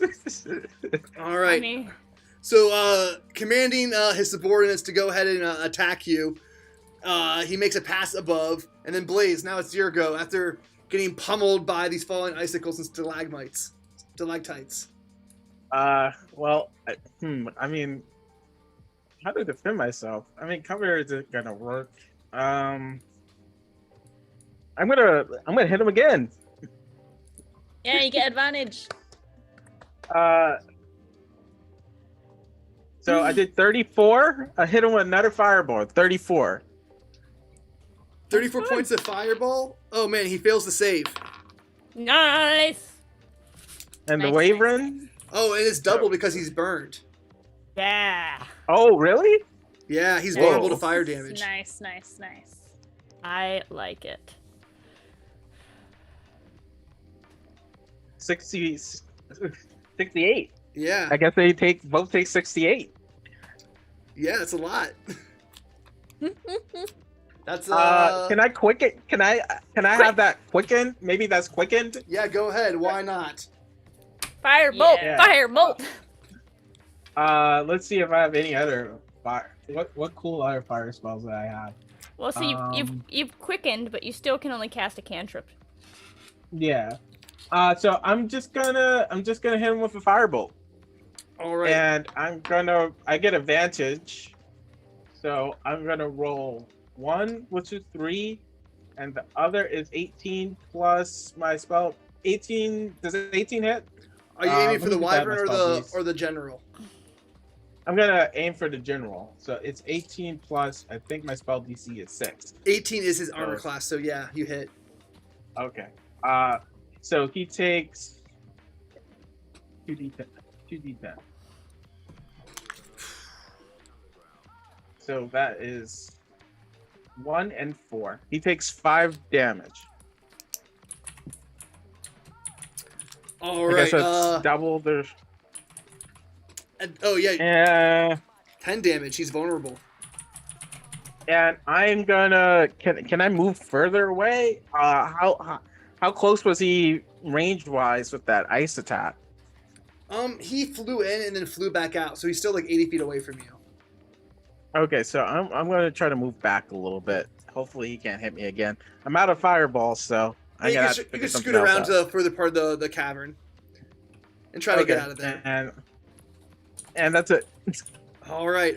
So Orion, in T-Rex form, you see Blaze just completely smashing that wyvern right there. Out of the corner of your eye, you can smell its blood and tell that it's near death, barely able to stay in the air. But in front of you, there's still juicy bits of humans and gnomes and halflings running all over the place, ripe for the chomping. Okay. So they're still trying to. Are the humans and the rest of the soldiers on the ground? Are they still trying to attack me, or are they still sort of trying to attack the other people in the group? Or yeah, the ones that are left are sort of disorganized and scattered, so they can probably attack anybody. Okay, I'm gonna mop them up then. Also, because I got hit, I have to do a concentration check, which is 12. 24 minus 2. Yeah, I'm probably. You're good, yeah. All right. Bite and tail attack. Bite's like a 27 to hit. Tail attack is 22 to hit. Mm-hmm.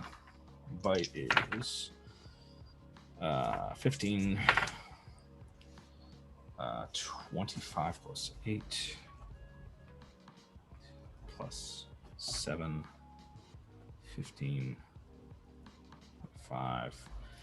40 piercing damage. Ooh, ouch. Yeah. Yeah, so you chomp through 2 of them. 16, 20. 27 bludgeoning damage. And then you run over and smash a third with your tail. All right. There's only 2 members left of this platoon. All right. All right, and on their that's all I turn, can yeah. On their turn, they're gonna make a little charisma save, Yeah. and they pass. So they're gonna charge headfirst into the T-Rex. That's a. They really believe. Yeah, I and they think if I fail. see a T-Rex. Yeah, and they miss on their hits, so the army is worthless. All right, Millicent, right? So there's only there's a few people running around, trying to stab at a T-Rex with like pokey sticks. It's not going very well for them. No, it is not going But very well. up in the air, you see a wyvern shrieking in pain, barely standing aloft, smoke still coming off of it, in contrast to the icy surrounding. And on top of it, a mad-eyed general in full plate mail, waving his sword.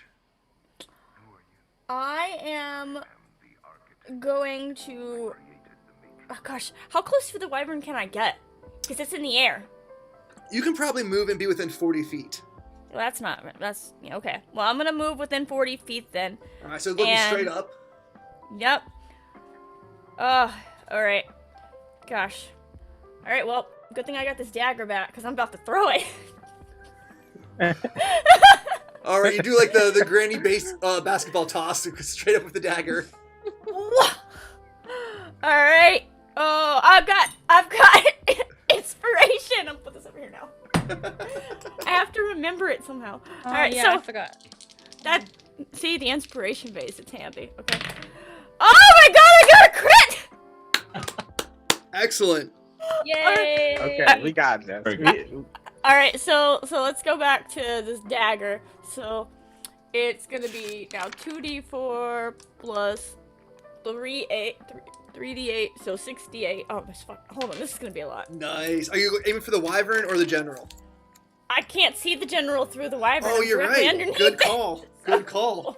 Or an 8 is 12. And 5 is 17. This is not great damage, but whatever.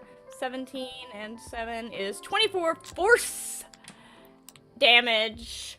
It might not be a lot, but it's enough. With exactly 110 points of damage, you bring the wyvern down.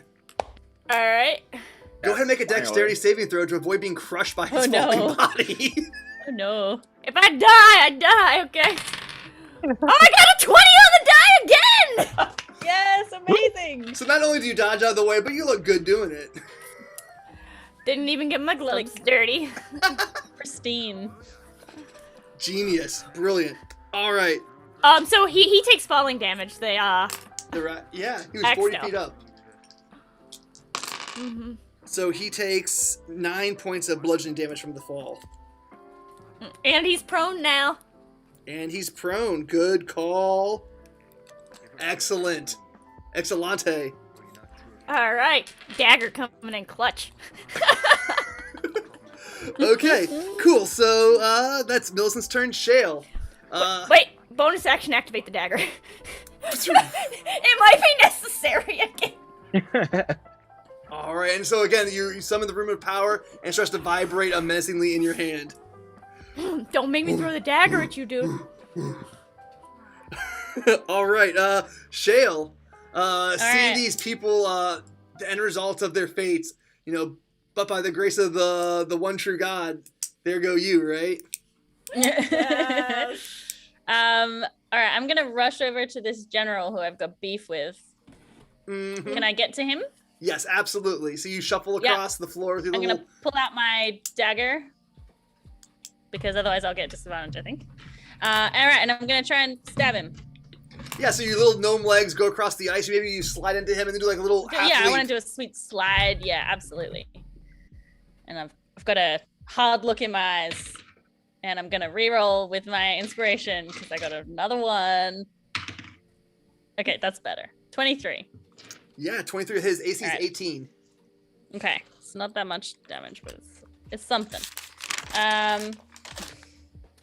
7 points of piercing damage.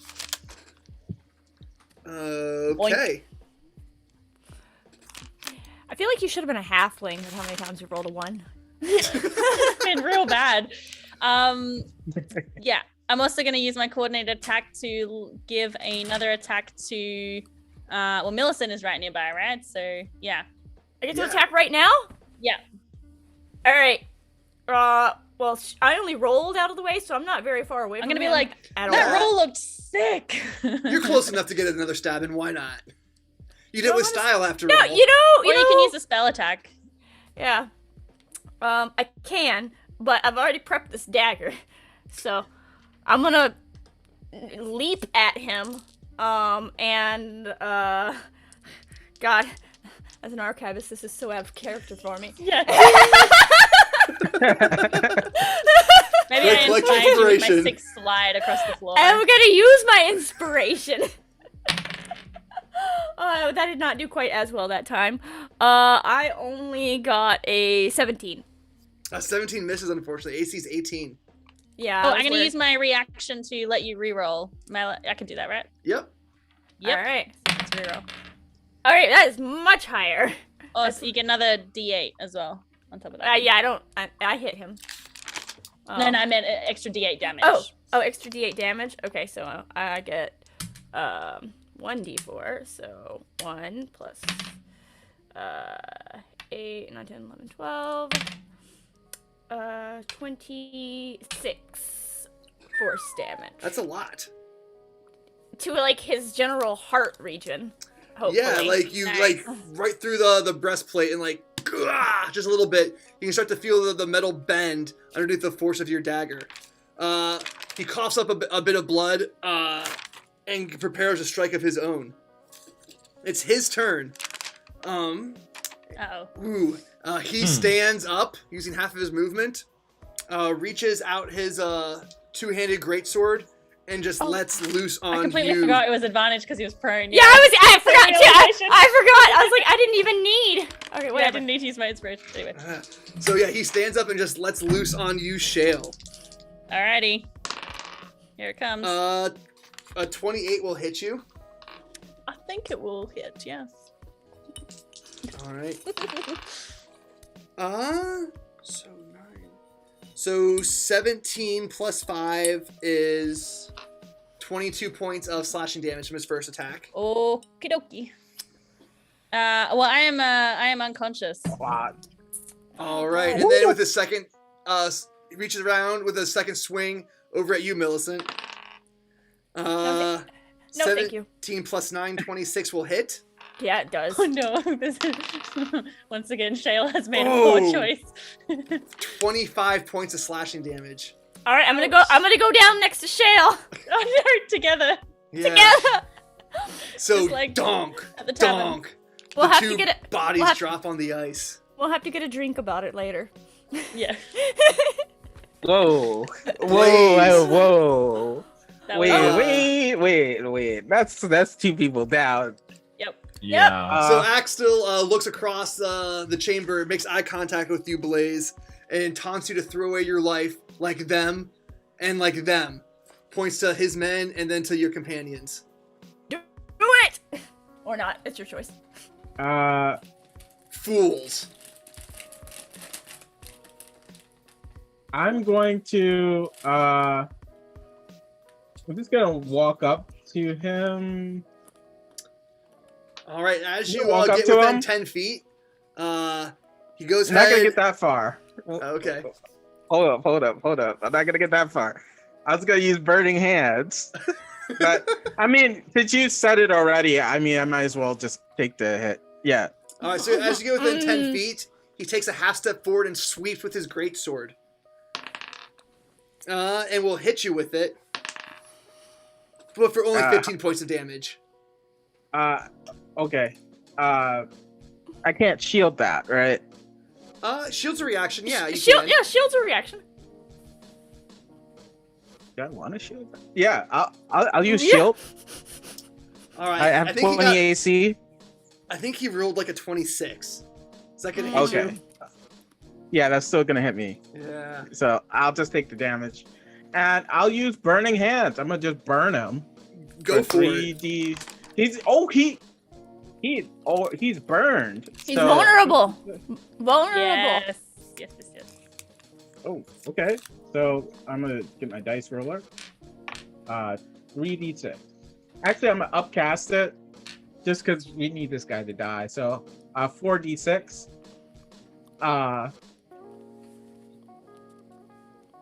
So 15. Alright. 15. Spell DC 17. Is it a dex save? Yes. He passes. All right. Oh. Okay, so I guess he takes 15 damage. All right. You guys have done 153 points of damage to him, and he's definitely looking pretty bad. His eyes are all burnt out. You can see but they're filled with rage, and disgust, not only for you but for everything around him. Arayan, still in T-Rex form, maybe one or two big giant steps away. Okay, so did he command his men to attack the helpless people on the ground? Or Yeah, he's commanded Okay. them to attack everybody. all right, and there's two of them left. So, Yeah, but they're I got a 15. I got a 15 plus 5 on my concentration check. okay. Sorry, No, you're my good. fault. all right. Now I'm just trying to visualize the map right now. There's still two like regular guys left, right? Yeah, and they're like right at your feet.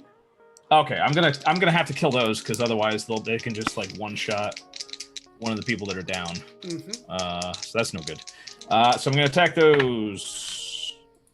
A 20 and a 27. Yep, So that I'm will assuming those hit. both hit. And- with That's enough to kill him. yeah. I don't even, Yay. Yeah, so you swallow them whole. Oh, all right. oh. Yeah. I am then going to use the rest of my movement to move closer to the one guy left who's standing above people. All right. And I'm going to roar as loud as I can and hopefully draw him into a fight. Yeah, so coming out from behind the corpse of his fallen wyvern, this T-Rex head emerges and lets out a mighty roar. He looks over his shoulders and you see a little puddle appear in his girdle. Oh. I thought that the T-Rex was closer. I should have never got this close to this guy. Yeah, I was wondering what you were doing. All right. I was like, I thought the T-Rex was gonna mop him up. That's why I was like, well, let me just get. Oh, never mind. All right. Well, guess we're probably gonna die. All right, Arby's gone. Millicent, go ahead and make a death saving throw. All right. Well, So as you make your death saving throw, what's a regret that Millicent has? no regrets, because I've rolled a 20. Never mind, right? Oh. What inspired you to live in that Okay. case? Yeah! All right. Stabilize. And I have, no, I come back with 1 hit point. Mm-hmm. Nice. That's great. All right. What's something that Sorry. inspired you to come back to life? What gave Millicent the fighting spirit to come back? He made me bleed my own blood. So some of your blood got on a book that you were carrying, and you just, as you were dying, you saw that and just got so mad. It's just like, oh my god, the book's gonna get hurt. And you just stood back up. The book is getting bloody, and my gloves are bloody, and this is just how. I just don't know what I'm gonna do with all of this. But you know, step one, I have to take it out of him so that I can afford to get new gloves so that I can handle this spoiled book. And you still have the rest of your turn to do that. I do. All right. Well, I'm gonna, let's see, action. I'm gonna try to do the gravity. I'm gonna step away from him. Take a few steps back, okay? No. All of your friends are still around him, though. I can't take steps back because then he'll just hit me. No.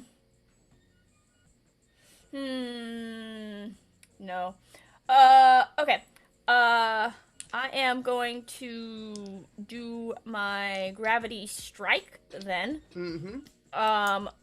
So he needs to make a strength save. Oh, he's good at those. How dare he? He failed, but he's gonna go ahead and use his Indomitable. And that passes. Alright. Well then. I am gonna... Oh, I forgot. He takes damage from hitting me, right? Because I'm knighted. Oh, that's right. It's only a little bit, though, right? It's 10 damage, that's all. Alright. So I'm gonna activate this dagger again then since I'm still standing here. Alright. And he is no longer prone. But I didn't have to use that inspiration because he already had advantage. So I'm gonna use it. Alright, go for it. Alright, 16 plus 7, 23. Mm-hmm. Alright. So 3 force. Plus 4 plus 5 is 9 plus 7 is 16 force damage. Alright, you're getting close. And then I am, let's see, bonus action, since I still have that. I'm gonna healing word myself, even though this is pretty pointless. Alright. Wait, no. I am not gonna healing word myself. I am gonna healing word Shale. There you There go. we go. There we go. Oh yeah, yes. I was like, Yes. oh no. I Yes. forgot Shale was down for a second. Sorry. Yeah. So Shale, you get a grand total of 2. Thank you. I'll take it. So you're doing twice as good as I am. Yeah. I like the fact he's getting defeated by people who are resurrecting in front of his eyes. True. Alright. Yes. Yeah, exactly. So Shale, as you wake up, We weren't dead yet. yeah, you stand right in front of the leader of the army, who you can tell right now is just completely cynical. He's not even doing the things that he's asking the people around him to do. He's trying to save his own life desperately. You remember he fled from the last time you got him at this low of hit points. Okay. Now with only 18 hit points left, your nemesis stands in front of you. Okay. What are you doing? Oh. Alright. Alright, so who else is nearby? So Millicent is right there. The T-Rex is like nearby. Everyone's nearby. Right? You're surrounded this dude. Yeah, okay. I'm going to stab him with my dagger. Alright. It's a 23. Yeah, that'll hit. It's only a D4. And I'm also going to give an attack to the T-Rex. Yes. So I do 9 points of damage. And then Orion gets to make it. Alright, so you go ahead and stab him. Like maybe like right in his And chest. I look into his eyes. Yeah. Well, I look up into his eyes. Yeah. He sort of laughs and like reaches out to like maybe like deal you another fatal blow. But before he gets the chance, Orion, what happens? Please. I I will just like. Can we just make this? Chomp. Yeah. Can we interpret this as me just stepping on him? Yeah, absolutely. I thought you were gonna eat him. That's a 20. That's actually 2 12s, so that's 22 to hit on both of them. Yep. All right. And so, Nice. as he reaches out his sword to strike down at Shale, he looks up and sees a foot turn him into a pancake.